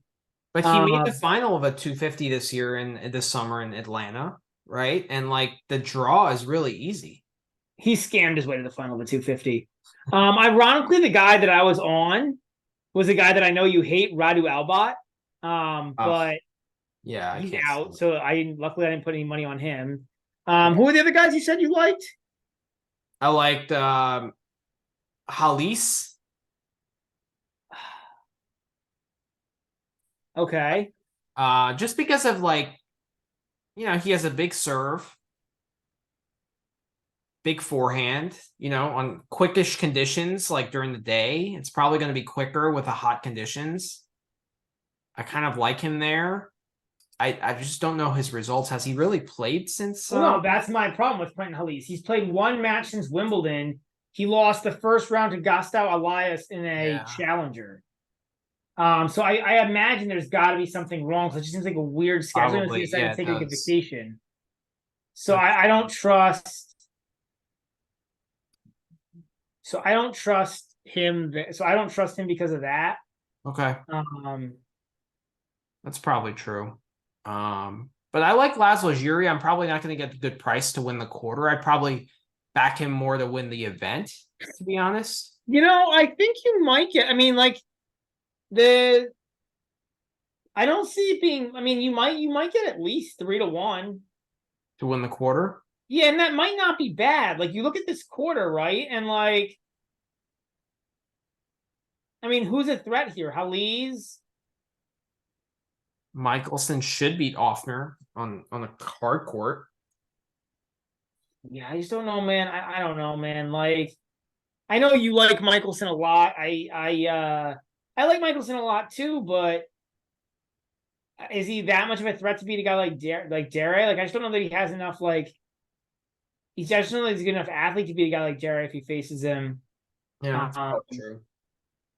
I like Vukic too. I know you say that he's only serve, but serving forehand. He has a decent forehand. Serving forehand. That's. I just don't see anyone in that bottom part of the draw that really could trouble him. Van Ash on a hard court. Van Ash is a clay. I mean, yeah, Van Ash can get enough balls to his backhand. Like Van Ash gets a lot of balls in play. If he gets balls to his backhand, but serve and forehand really favor Vukic. Like that's the only pattern of play that really favors Van Ash in that matchup. Yeah, it's a matter of can Van Ash get enough balls in play to make Vukic hit backhands, and does he decide to execute that as a game plan? Right. I kind of want to see that match. I'd be really. Yeah, that would be an intriguing match. Yeah, but I get it because Galan is never fun to bet. No. Baez is I know on hard court for sure. Well, I don't know. I mean, I don't even know what price you'll get on. I don't know if you'll be able to fade him, but like, yeah. I mean, I hear where you're going with it. Man, I feel like Derry, if you can get 3-1, is the pick. Like, given Halise's recent, like the Halise hasn't played much lately, I like him over Halise. I like him over Michelson or Offner. And then I like him over anybody in that bottom section. Like, it's kind of chalky, but like, and I mean, I don't know. We talk about motivation, but it wasn't as big of a deal before the French. And I think Dere should be motivated for this event. Like, he's got points to defend. Mm-hmm. But then beyond that, like, is he really a threat to make a great run at the US Open? Like, what? No, I actually think the chances of him earning points here are higher than at the Open, to be honest. I agree. For a lot of for basically all of these guys, winning a 250 is a huge deal. Yeah. Yeah. They're not playing. They're not Djokovic who are just playing for slams. 100%. 100%. I don't think motivation is going to be a big issue this week. No, I mean, with the exception of maybe a few guys, maybe Koric. Well, if he's hurt, then motivation is not a thing. It's more, are you healthy, right? I think Koric is desperate for form, so I think he's gonna. I just think he's more of a pullout risk, right? Like whether it be motivation or like motivation, health. Right? I think there's like a pullout at some point risk. But you think I could get 6-1 for Vukic to win the quarter? Yeah. 6 or 7-1. Yeah. Probably hit that. Yeah. Probably, but all right. Next quarter, the bottom half of the draw, you got Arthur Feast, my favorite guy. He'll play the winner of this Nakashima Kugler match, which is now about to be 4-all in the third set. Marc-Andrea Huesler, who got a retirement against Shevchenko. He'll play Gasquet. Then you got Fucsovics, who will play Zhizhen Zhang, who won that match. He had 13 set points in the second set, and finally I heard about that. Yeah, 13 set. He converted on his 13th set point. I don't think I've ever. I had that as a bet. That was one of my bets today. I had a whole bunch of bets today that I didn't get a chance to post, but you did. But that was one of them. I hit Zhang money line too. Yeah. What else did you play today? I played Huesler money line, which was disappointing because he was up 2 breaks in the third, but there was a retirement there, which was disappointing. I played Mueller money line over Bonsai, which didn't get there. Me too. I laid the games actually because Bonsai's lost like 8 of his last 9 matches or something. Yeah, I took Mueller 2-0. I split my unit. I put half of it on the money line, half of it on Mueller 2-0. Okay. That was a disaster. And then I had half a unit each on the Galan Albot under 23 Okay. and the Albot money line. So I lost a little bit there. That total was 23. Yeah. What? Yeah. That's crazy. Two guys without a big serve. Well, I just don't know why that would be higher than the neutral. And like, I just feel like both those guys too are like liable to throw in duds, I agree. especially in the first round of a tournament. So, yeah. Yeah, it's a good call. It's a good call. Um, All right. Well, so Zhizhen Zhang will play Martin Fucsovics, and then Bonsai will play Korda. So a lot of these first matches were today, these first round matches. I mean, after the Nakashima Kubler, we're probably going to get a quarter price now that all the first rounds are done. I don't like Korda here. yeah, no interest in Korda. No interest in Korda, especially as a huge favorite. I don't mind Zhang ever, really. You know, I like he's way better to back as a dog. I think you've said that multiple times. And he should be a dog against Fucsovics, and he'll certainly be a dog against Korda. So he's a name that catches my eye. You know, I love my guy Arthur Feast. I mean, I think he's live here, to be honest. If I can get like 15 or 20 to 1 for him to win the title, I'd probably take that. So you like Feast? You like I like Feast, Zhang, and probably Gasquet. Those are my like top 3 here in this quarter. Gasquet, not so much, just because I think he might struggle in this heat as like an older guy. Yeah, I don't. And has Gasquet played much recently? Has he even played on hardcore yet? Or was he last spot on the clay? Oh, he did. Well, he did play Cincinnati. He lost 4-3 to Manarino. Right. But that I was don't just, know, man. Gasquet, yeah, it's like this is such a weak. It's a pretty weak draw my though. challenge with Gasquet is he's got in his last 5 ATP tournaments, he's gone out in the first round. Okay. So I don't love Gasquet. Huesler's form has been terrible, but he did well here last year. He's somebody I'm looking at. I think the heat helps him because he's a guy who plays quicker points. So like cardio is not as big of a deal for him, and and the heat, the heat makes the court play a little faster, so it's a little better from like a serving perspective. Feast is always a good look here, but I don't know how good his price will be, just because I think he probably should be the favorite in this quarter. Actually, quarter will, because Korda thinks will be the favorite. The So the fact that Feast is in that quarter, like if they play in the quarterfinals, I'd like Feast's chances. I'd probably take him as a dog. against quarter, yeah, of course, Yeah. I would too. I think Feast is a good look here.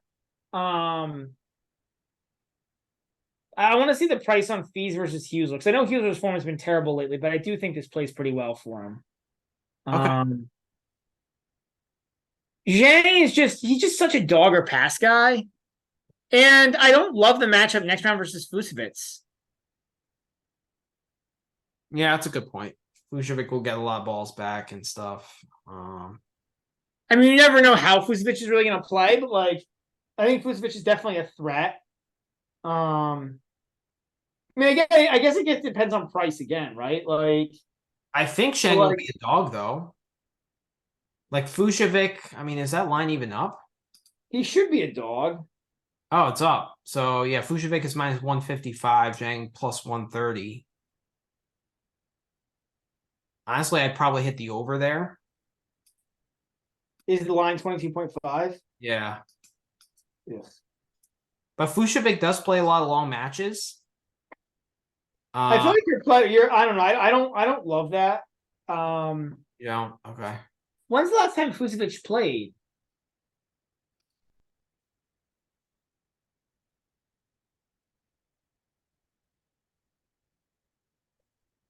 He lost first round of since he Oh, qualified. to Shevchenko. Okay. Shevchenko. He actually has played a fair amount recently.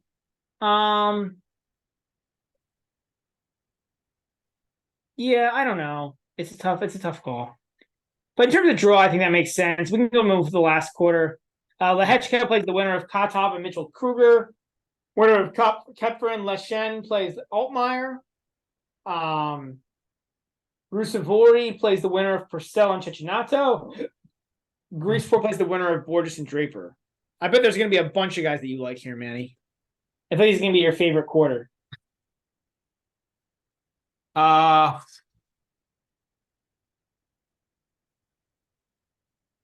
mean, I like Greek Sport. I just probably wouldn't get a very good price on him, to be honest. I kind of want to back Purcell. I just don't know how he's going to back up that amazing run in Cincy. Like having 2 deep runs in a row, that's a lot of tennis. Well, how deep was his run in Toronto? That was, I think, round of 32. It was like second round match against Murray. So that's 2 rounds. It's not that deep. No, it's not that deep. But, you know, I mean, he'll be Cecchinato, but then Rusevori is Rusevori. Like, he can beat anyone, but then he can also lose 2 and 3 to anyone, right? Yeah. Like, so, I feel like I like that matchup for Purcell, though. I do too. I actually like Purcell's draw here.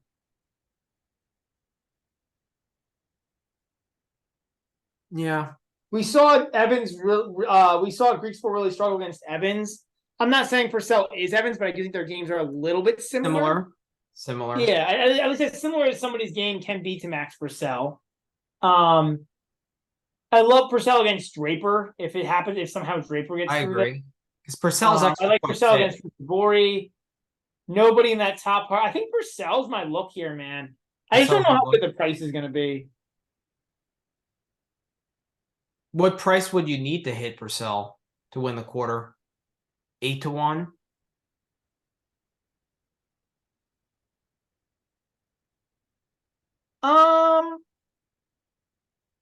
Maybe 5 to 1, 6 to 1, something like that. Okay. Yeah. But I don't. I think he's got a better shot. Because I mean, I'm looking at it and like, You don't really fear the fact that he went deep in Cincy? Like, you don't think that you think he's going to be fine? I mean, he had a bunch of good runs in a row in the Asian Challenger swing, right?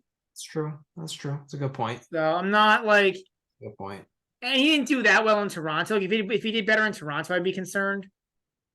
Like he did well, but he didn't go deep, right? I guess he played some qualies, which is a little concerning. But did he have to play Cincy qualies? He did. And he played doubles too. I don't care about the doubles. I mean, he plays doubles all the time. Yeah, that's true. But Ash in 3 and then Popperin in 3. Then beat Harris, Ruud, and Wawrinka before losing to Alcaraz in 3 sets. So he played a lot of tennis. And then since Canada, he qualified as well. He beat Polanski and Schnur. I mean, those were quick 2-setters. And then beat FAA. And then lost to Murray in a 3-hour match.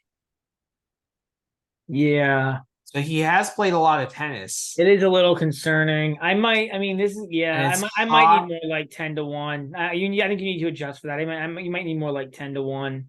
I do like his draw. I do agree with you there. Like the matchup against Rusevori is a good one. And I think the matchup between Dreesport is a good one too. I agree. Like I like the draw. I just don't like. I don't know if I like. You might get 10 to 1 just because like he's in that tougher little section in the quarter. Yeah.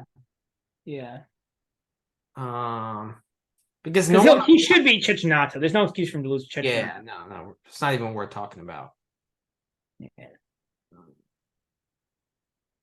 But yeah, interesting draw.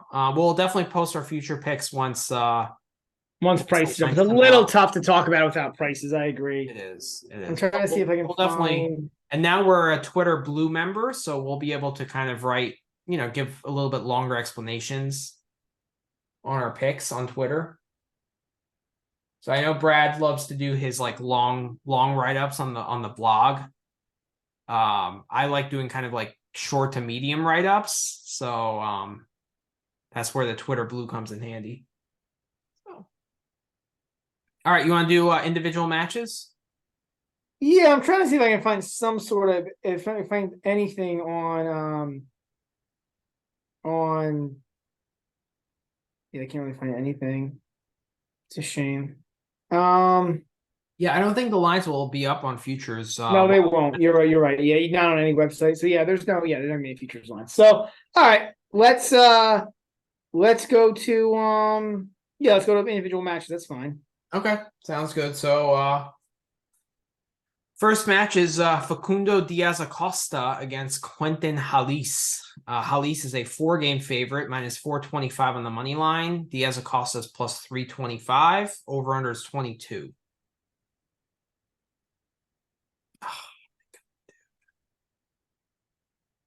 This is probably a stay away because It's Diaz a dead stay away to Acosta. me. Like I don't know why you'd ever want to bet Diaz Acosta on anything that's not a hard court.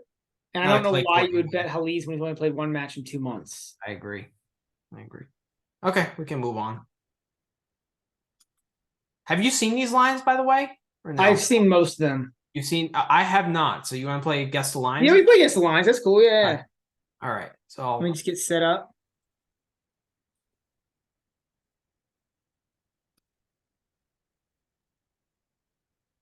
you'll see our faces because I'll be guessing the lines. There you go. Just let me get logged in so I can actually pop up the lines. All right, and off we go. So next match, Purcell against Cecchinato. I'm saying Purcell is probably like a 5.5 game favorite. Dead on. Dead on. Okay. Actually, no, now it's up to 6. Whoa. What's Purcell 2-0? Oh, it's not going to be pretty. It's probably going to be like minus 200, but I'll look it up for you. It is minus 325. Oh. What's Purcell under 12.5? That's minus 155. Better. Still not good enough. I mean, I think the question is, do you want to play minus 6 or like the over under? The total is 19.5. The money line is Purcell minus 1200, Cecchinato plus 700.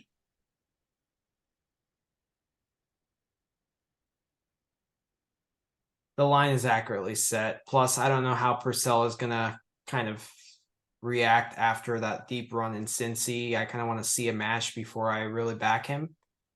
I'll back him on the futures market, but I might just pass on the match. Yeah, I don't see what's playable here personally. 6 games is just so much. It's a lot. It's a lot. Like in order to win, like if Cecchinato wins 6 games, he gets really you basically aren't going to cover. Right. You'll probably get a push. So yeah, I think it's a tough match to bet. Yeah. Next up, Nuno Borges and Jack Draper. Oof. So Draper, when was the last time Draper played? I think he played one recently, but I don't remember it. Like maybe a challenger of some type, but I'll look it up for you. This guy just can't stay healthy.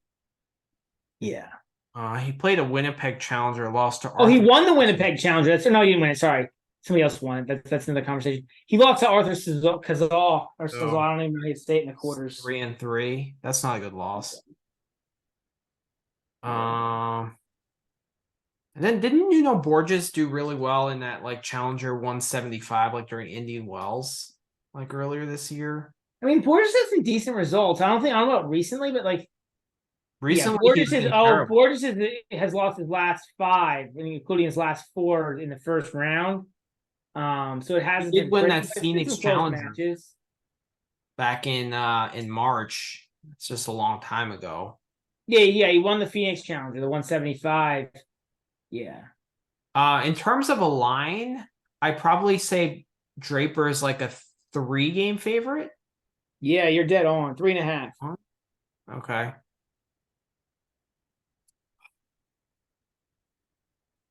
What's Borges to win a set?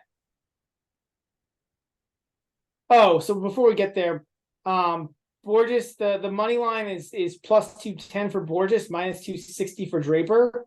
Okay. And the total is 22. The total looks good, actually. I wouldn't mind playing the over 22. It's minus 125 to go. What if you do an alternate line at 22.5? Is that even money? It's probably minus 105. So close. That's probably what I play here. Because I see this match being pretty competitive. Especially like with Draper in pretty bad form. Like Draper's the better player, but he's not in great form. And he's like, but at the same time, I think I'm going to stay away because this match is played tomorrow at like 2:00 and the heat is going to get to Draper. Because Draper is not the most physically fit guy. So I am a little bit worried about that. So knowing that, I might actually play Borges money line at plus 200. That's my play here. That's your play? Yeah, I think the Heat, I think the matchup is good for Borges. And I mean, I don't like what we've seen out of Draper lately. Like, you know, and he's hardly played. When he did play, he didn't play that well in that Winnipeg Challenger. So not saying Borges is a great player, but I think like I don't like he shouldn't be plus 200. You think it should? I don't think so. I plus mean, I actually think even plus 150 is a stretch. Really? Okay. Like I think this is I think I mean if I were the bookie on this match, I would have it like minus 130 plus 110, like which is probably way too low. I'm probably one who's way off, but like I just don't see like and I don't see why you get super excited about Draper right now. Until like he's, especially in Heat. Yeah, the Heat is what's keeping me off Draper big time. And also like these conditions should play pretty well for Nuno, right? Yeah, Borges probably likes the Heat. He grew up in Portugal, right? It's pretty hot there. It's not even Heat, right? I'm seeing like a quicker, like a medium to medium quick hard court is probably good. I mean, it's probably good court for Draper too, to be honest, but the Heat, right? So, well, Draper likes a fast hard court. He just doesn't like heat. Yeah. I mean, he can't stay healthy when it's, or like he fatigues up when it's not hot. Yeah. Good call. So yeah, I agree with you. I don't think it's play of the day candidate, but I like it. I'll definitely back you on that. Next matchup is Dominic Kepfer versus Constant Lechen. So Lestien has actually been pretty good, or better, not good, but better recently. Who's he playing again? Lestien? Kepfer. Yeah. I probably put this match pretty close to a pick'em. It might be like half a game for Lestien. Kepfer -3. Whoa. It's Kepfer -3. The money line is minus 185 for Kepfer, plus 155 for Lechen. The total is 22.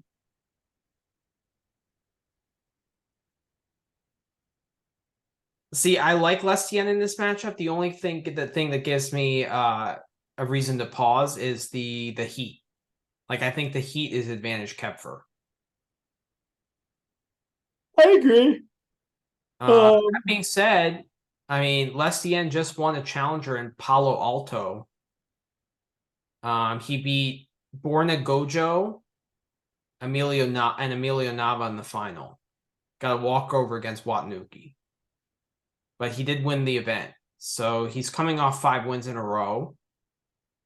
And he did win a 3-hour match in that event, didn't he? He did against Dave. The guy he played wasn't great, but he went 3 hours. That's the exciting part.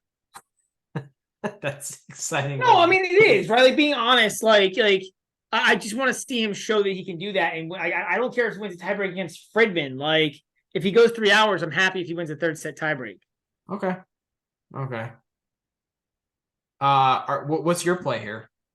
I'm Lechen money line. Lestien money line? Yeah, I do think it should be a dog, but plus 160 seems pretty. I don't think it's a ton of value. I think there's a little bit of value on it. Yeah, I thought it should have been pick'em or like a 1-game favorite. So yeah, I thought it could have been like a minus 145 to minus 150 plus 120. Like could have been a fair line. So I think there's like He's a little bit of value on the Shen. And the heat makes it like I would give Kepler like half a game or a game due to the heat, but that's it. Like not more than that. So Yeah. Nakashima and Kugler on the third set breaker. Yeah. So of course the third set goes long, just not the first two. yeah. The next matchup is Rinky Dinky Doo Hijikata against the qualifier Ilya Marchenko. Jesus Christ. I'm guessing that Rinky is like a 4-game favorite.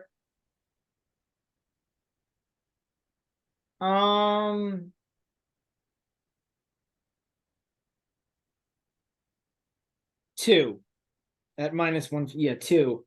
The money line is +130 for Marchenko, -155 for Rinky. The total is 22.5. So Marchenko, he was a better player like in 2013, 2014, and now he's just kind of a old journeyman on the Challenger Tour. Yeah. Yep. I remember he him peaked in the top Kyrgios. 50. Yeah, I remember him beating Kyrgios and at the US Open. Yeah. I don't know. Rinky, he lost to Isner and Los Cabos, and then he played the Cary Challenger and lost to Adam Walton, which is not a good loss, 2-4. And then lost to Lajovic 3-3 in qualifying in Cincy. So his only good win during the hard court was there were no good wins.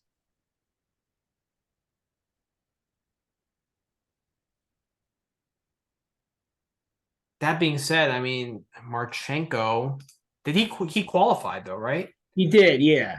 Who did he beat in qualies? He beat, I don't even know. Yeah, they don't have it up yet on.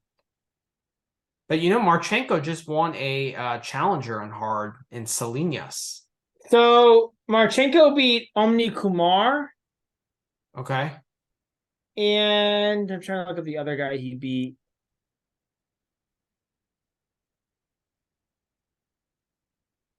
He beat Omni Kumar and he beat who did he beat in the first round? Maroney. Filippo Maroney, 3-4. Yeah, that's right. But he's on a 7-match winning streak. He did win the challenger in Salinas. So he's coming off 7 straight wins. And what's Marchenko's price on the money line? It was like 150, something like that. 130. 130. Yeah. Good enough. What about Marchenko plus the games? Well, that's +2.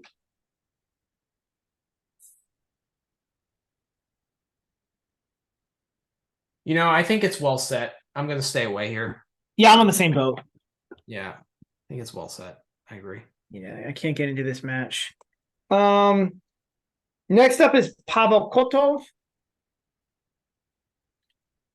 the big Russian, against Mitchell Kruger, an American who I'm not sure. I thought he used to be better too, Mitchell Kruger. No?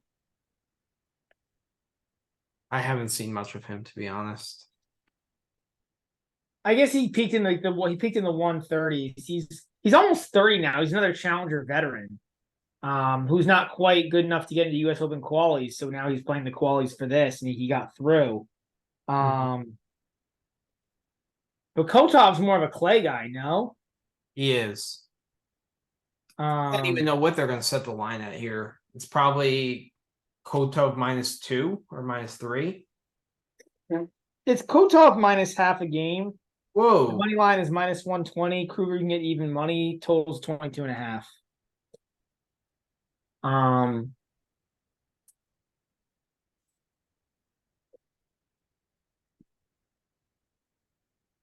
It's a stay away. Also, Kotov, the last we've seen of him was a month ago in Hamburg. Yeah, I don't understand what he's I guess he's got a high enough ranking in the US Open, so he's got to play warm up of some type. We haven't even seen him on a hard court since Miami. I've got no interest in this match. Like, yeah, I guess he had like minus like at a pick 'em. He should win, right? Like he should be. He should be, yeah. Mitchell Kruger. Yeah, he was not even in the top 250 in the world. But like, man, I don't want to bet on it.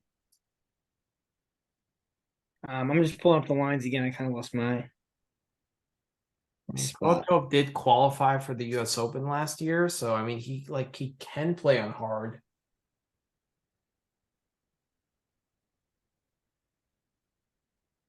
But yeah, I mean Kotov hasn't played in a month. Yeah, I don't really Oh, want there's no interest in this. All right, our favorite matchup. Fusevitz and Zhizhen Zhang.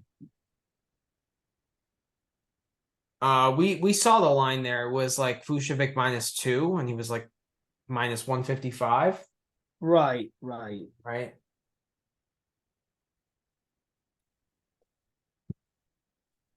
I mean, honestly, you just like close your eyes and play Zhang money line there. Just like, because like Zhang he can beat anyone, but he can also lose to anyone. Yeah. I don't know, man. Like,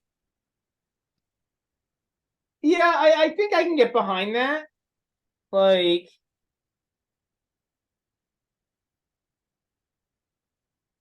I think I can get behind that.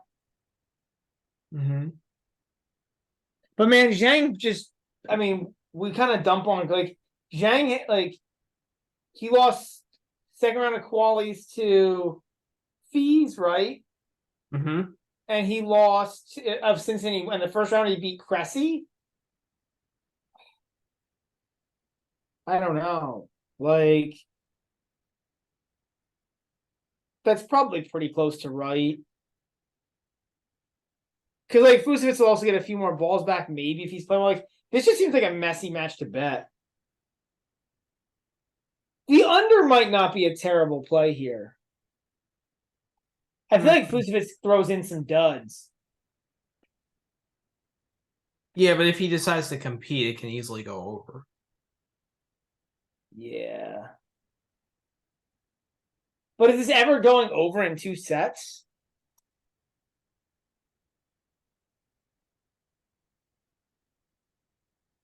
It could. I mean, when Fushevik, decides to show up, the matches usually go over. But I feel like they usually go over because they go 3 sets. Like, yeah. What's the 3-set line here? That might be the play.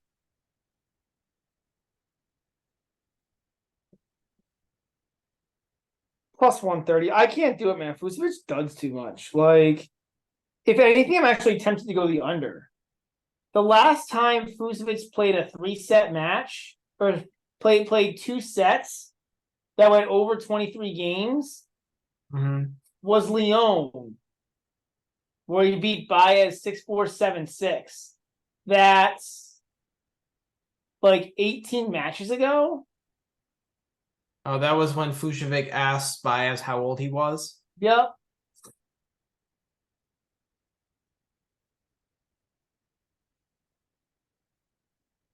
Yeah, that is a while. Like, that's happened 4 times all season for Fusevich. That he's played over. I'm looking at something. So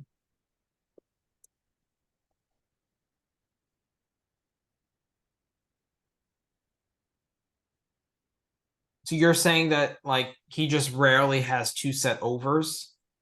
Yeah, I just feel like, but now I'm thinking about it and like,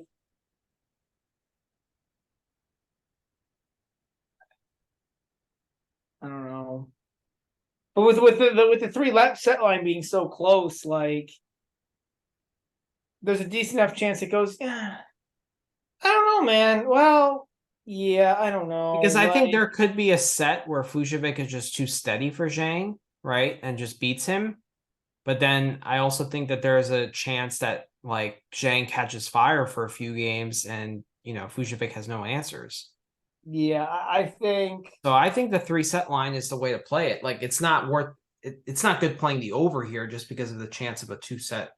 Like if it goes 2 sets, it probably I goes think I'm gonna 100. stay away. Like, I don't know. I gotta think about it. Like, I just hate the idea of playing any kind of Vucevic over because he just throws in some duds, man. I think it's just that I haven't had watched them, but he throws in some duds.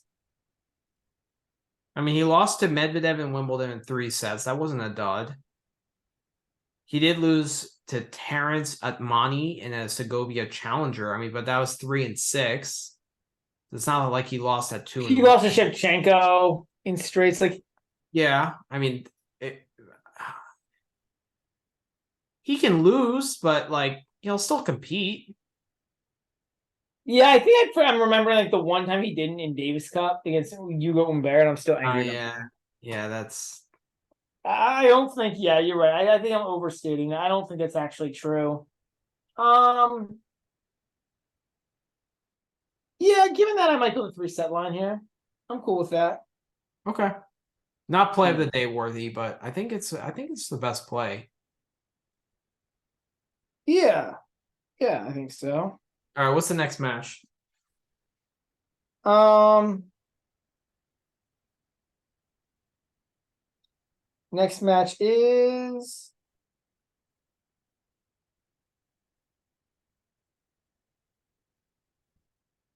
Luka Van Ash against Tyson Kwiatkowski.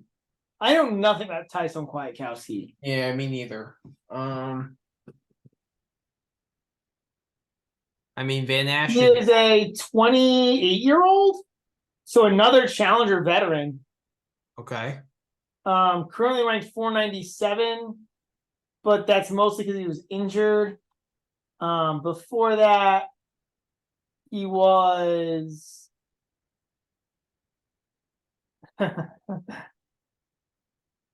pre-injury. He was in the top 250 a year and a half ago, Hmm. and then he got injured. Missed 9 months, came back, played Wimbledon, played a couple tournaments, then missed 5 more months. So, Wow. so yeah, that's Tyson Kwiatkowski, but since he's been back, not much to speak of. His wins are, since he's been back, his wins are Aziz Dugaz, Donald Young. He did win a futures. I'm not even going to really talk about that. He did beat Kepfer in a challenger in Tallahassee. Yeah, that's a good Um, one. but that's really it. I don't think there's another top 200 Yeah, winner but on Van Ash is just ledger. gonna. He's just. I mean, he's too solid. Like Van Ash is gonna just make him hit a ton of balls. He's an ATP quality ball. Like this guy has no chance. I mean, I would probably guess it's like a 3.5, 4 game favorite. It's only 2. Whoa. I'm on Van Ash -2.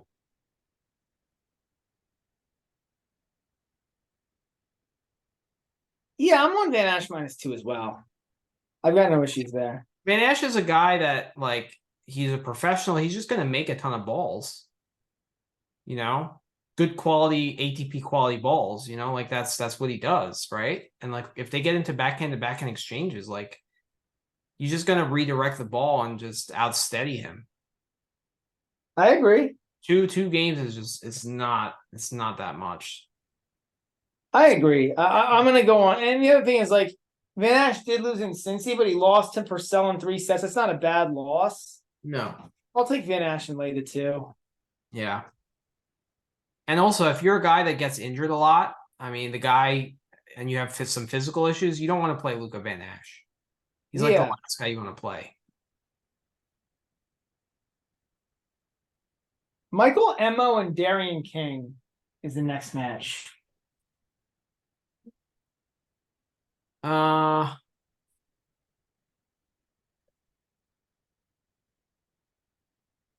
Probably go Mo as like a 4 game favorite or 5 game favorite.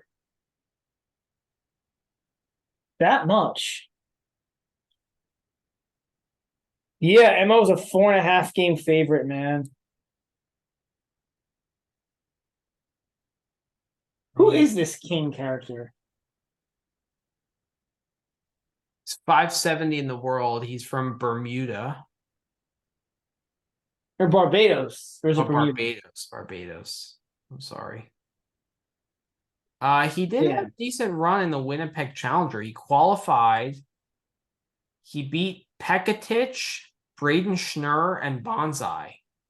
He beat I mean, the Bonsai only one that was exciting was 3-1. beating Bonsai, right? Like, it's the only, and I think that's probably more embarrassing. He got love and won by Pennison in the final, or in the quarters. Quarters, yeah. And he beat I mean, is Bonsai really like the most impressive win there is Bonsai? I'm not excited. I'm Bonsai excited about it. I was probably beat wrong to get too who beat excited about Alexandra Muller what? today. Bonsai who beat Alexandra Muller and screwed us on a bet. Fine.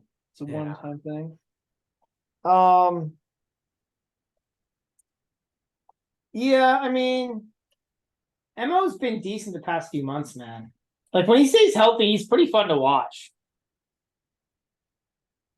Yeah, he just gets a lot of balls back. I just didn't he play Hubie really tough in Washington? He beat Hurkacz in Washington. And he Oh, he played both beat him. tough. Yeah, like, yeah, I'm not gonna play this. It's just a really big spread for a Michael Mo match where Mo doesn't have many weapons. Like No. he's so reliant on his defense that it's hard to Yeah. bet him as a huge favorite. Yeah. So I'm gonna stay away too. Next match, I think you'll have a play here. Rinderneck and Team. Ooh. So I'm guessing Team is like a 2-game favorite. One. And it's minus 120 is the money line. Rinderneck's even money. The over-under is 23, the total. What's Rinderneck over 12.5? No idea.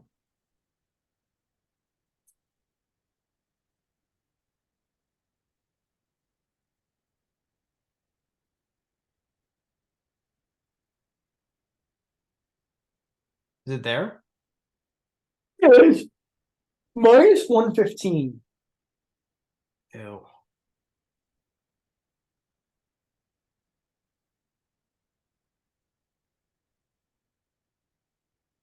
I don't know, man, because like Rinderneck, I mean, he's coming off it's going to be a surface transition for him. The last time we saw him was when he played Team in Kitchbull. It's also this. It's also the same thing for Team. No. That's true too. Yeah, Team lost to Baez in the Kitchbull final. Do you have a play here?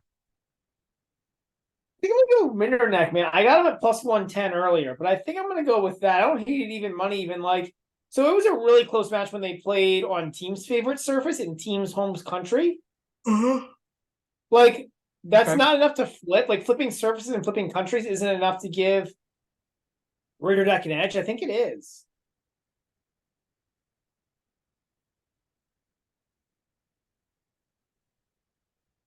So Okay, I'm that's Rinderneck. fair.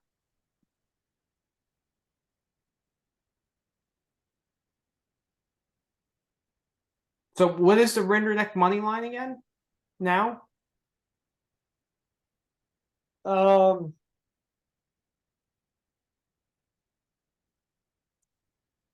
It's even money. He's now down to even money. Even money. Yeah. I prefer the over 12.5 here with Rinderneck because like I could see him lose the match and still go over.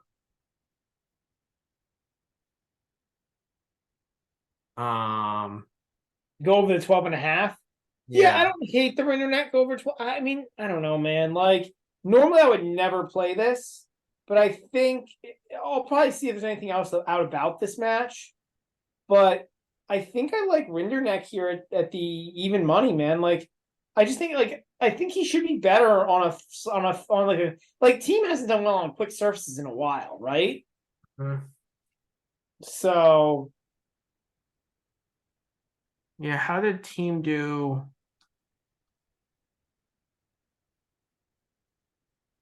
Yeah, he didn't. He lost first round in Miami and Oh, Indian Wells, and I think those were his only two hard court matches before. Um, well, he did play Davis Cup, lost to Gojo and Koric, lost to Rublev, Kwan, and Medvedev, or Rublev and Kwan. So he didn't win. He hasn't won a hard court match all year. team. Team, yeah, When's the last time team won a hardcourt match? Oh, he actually did yeah, okay last year at the end of the last year, he right? did. Yeah. Yeah. Yeah, you know what? I'm gonna tail you on that. Not with that much confidence, but I think it's the best line. Yeah. And it was slightly worse for the over 12.5 than the money line, right? Yeah. Yeah. So Yeah. The over 12 is minus 115. The money line right now is even money. yeah, I'd probably go money line. If they were the same price, I would go over 12.5, but the fact that they're the money line is better. So all right, what's the next match? Gasquet and Husler. Two guys who have been really out of form.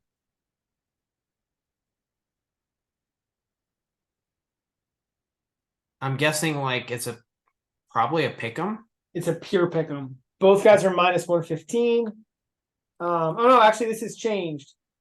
It's a pick 'em on the spread, but Mhm. Husler's a minus 105 versus Gasquet's minus 115.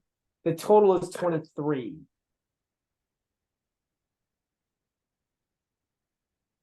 I'd probably go Hubler, to be honest. You said he likes these conditions, right?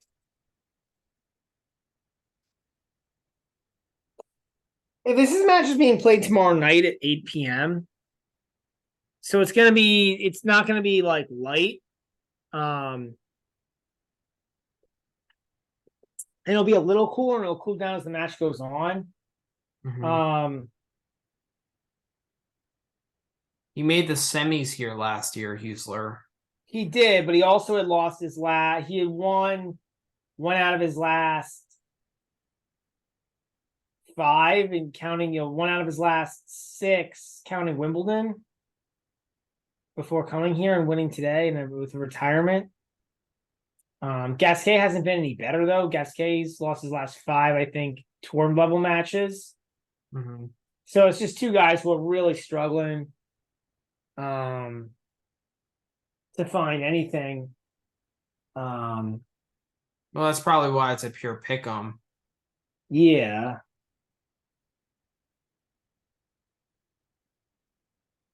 I think the matchup is slightly better for Husler, Mm-hmm. especially on a quick court. He can use his lefty. He's got a little bit of an advantage of being a lefty. Yeah, but that goes right into Gasquet's best shot, right? He prefers it on the backhand wing. I don't know if he prefers the backhand wing anymore, but his backhand's not. His backhand's a little loopy though, man. That's true. It is loopy. Um, but I think I wish the match was during the day because then I would hammer Husler. The fact that it's at night makes it a little bit more tricky for me.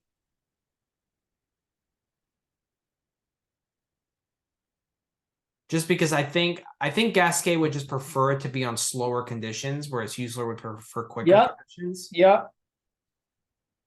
So I think I'm gonna stay away. I just don't really have a read on it. The fact that it's at 8 o'clock tomorrow.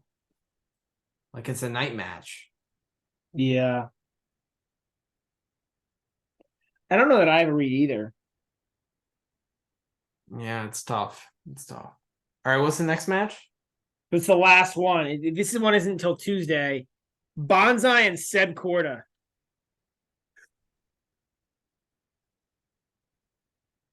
Horda's probably what, like a 5-game favorite? 3.5. Oof. Money line is minus 300 for Korda, plus 240 for Bonsai. Over under is 22. Wow, the books are really down on Corda too now. I mean, do you think Bonsai's back after one win today? I mean, That's Muller. 3.5 for me isn't really enough to get excited about. But Korda, he's actually one guy who I do question his. Like, he took a wild card, so he needs to get in and get matches, but that tells you where his confidence level's at. I can't bet either guy here, man. This is bad. Like, I just don't know that I don't know that I know where Bonsai's at. Like, I don't know that I know where either guy's at, so I'm just gonna stay away here. I think I'm gonna bet Korda -3. I don't trust Korda here. It's just like looking at Bonsai's results, man. Like since Monte Carlo, he's won like besides a win against Utah Shimizu, he's won one set. Yeah. No, actually, he lost in straights to Harold. That was a best of 5 match. Like he didn't win a single set from Monte Carlo. I hear you. Till I hear you. the Winnipeg Challenger, where he won one match against Yuta Shimizu. And then he won today, but like against Muller, I'm not really buying it. So if you can't win a set against like guys ranked outside the top 200, I can't really see how you beat or have success against Sebi Korda, even though Korda's been awful. So at least that's still an ATP level player, you know. Yeah, I'm staying away. I don't have either. Like, I hear everything you're saying about Bonsai. I just don't really want to back Seb Quarter right now, especially in this tournament. I hear you. I hear you too. Yeah, I think he'll be motivated because he's just like desperate for form. You're probably right. But yeah. All right. So what's our play of the day tomorrow? So Rinky -2. no, I'm not on Rinky. I'm staying away from that one. Oh yeah, I'm sorry. Yeah. I could do Van Ash -2. Van Ash -2. That was the thing I was thinking about. Yeah, so Van Ash -2. Let's do that. That's all I got that I want to have as play of the day. It's a tough card tomorrow.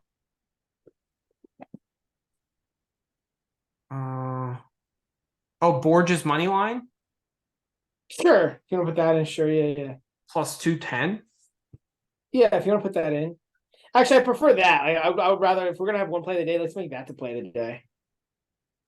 Okay. I do like the Van Ash one though. We had Rinderneck money line. That's not a play of the day, but we have that. Yeah. Um, We got the Zhang 3 sets. Zhang Foots 3 sets at +130. That's not a play of the day, but something we have. I've got Husler at even money against Gasquet on the money line. I've got Leshen at +160 versus Kepfer. I think you have that too, Manny. And that's all I got. yeah, I got Kotov money line against Kruger. Okay. I get that. That makes sense. I think. Oh, and Lestien money line against Kopfer. That's right. We have that too. So play of the day will be Borges money line against Drake. Yep. Okay. Just one tomorrow? I think so. Yeah, it's gonna be a light day. Light day. Well, for GBM plays the day, I still have money on like 5 or 6 different matches, but it'll be a light day for GBM plays the day. It's been such a good run with GBM plays of the day. I want to keep this going until the US Open. If we can get to like 25, 26 units before the US Open, that would be amazing. You would say that. Oh, yeah. I mean, we all want to. It's just a matter of can we? I know. All right. Any shout outs on Twitter? It was we were on. We've had some good. We really haven't had. We didn't really have. Did we do any spaces this week? We didn't do any spaces because I was in Cincy. It's hard to do it while I was at. That's right. Event, yeah, we kept trying to do stuff, and then you were in Cincy. That's right. Yeah. Hey, did you talk to Jeff? You talked to Jeff Thomas a little bit. I did. Yeah, it was great meeting him. It's cool dude. Yeah. He was watching the Sabalenka match, but we talked a bunch about men's tennis and how like all the top 10 guys are just kind of falling off a cliff right now. But it was really cool to meet in person, just like, instead of texting all the time, just, putting a face to the name and like. Yeah, no, it's always cool, man. Always cool stuff. So if you go to the US Open, I'm probably not, but if you do, you should meet Sean Calvert and Calvert. Sean Calvert and Nigel Seeley. Yeah, yeah. I mean, I'd like to make it up. So if I do make it up there next week sometime, for the first week, I might go up there and say hi. Okay. If I see him around. Sounds good. Well, we love the Bet Rivers guys. They have a great pod. Yeah, they do. They have the same pod name, but we didn't know that you existed until after we started this. So we apologize for that. But you are we're better anyway, so it's probably hurting us more than you. That's true. All right. We were on Miles Spaces earlier this week, right? I think you were on there. Yeah, it was a good time. Right. Yep. So it's always good to hear Miles' tennis insight. So, all right. Yeah, I mean, it's always good to hear. Yeah, it's always good to hear. There's a lot of good people out in the tennis community, man. It's always good to hear from a lot of people. Definitely. As far as our schedule, we'll try to do a midweek pod. I don't know. Yeah, I think this week might work better for a pod because it's Winston-Salem, so I don't think people will be as excited for like a Spaces. Yeah. I think it's a good time for a pod. And then late this week, either probably Saturday night, we'll do a mega US Open pod. Yeah, we'll see. Maybe we'll have a guest, maybe not. We'll see. Okay. Sounds good. Sounds good. And then next week during the Open, we should do like Spaces at night because US Open. Yeah, it's gonna be really tough. It's still like the US Open's gonna be tough to pod. Like we podded a lot more for the European ones because it made sense in terms of timing. Well, actually, we could pod. We could probably we could still pod during the US Open. Well, we'll have to. We have to prioritize slams. But I think it's just tough because there's just a lot. It's just missing so many. Even though they're playing every other day, we're still gonna only have half a round at a time. We'll be able to you know what I mean. Unless we pod every night, we're not gonna really get all the matches. So it's gonna be a little bit lame. I think Spaces is a good thing during the US Open because between 6 and 9 o'clock, there's gonna be a lot of engagement. People are gonna be watching night sessions and so I think that's a good way to go. I agree. Anyways, enough listening to us. We'll go ahead and sign off. And sounds good. Hopefully you enjoyed the pod. It was a little bit of a long one, 2.5 hours. So nice. All right, guys. Have a good night. See ya. Yep. Thanks, guys.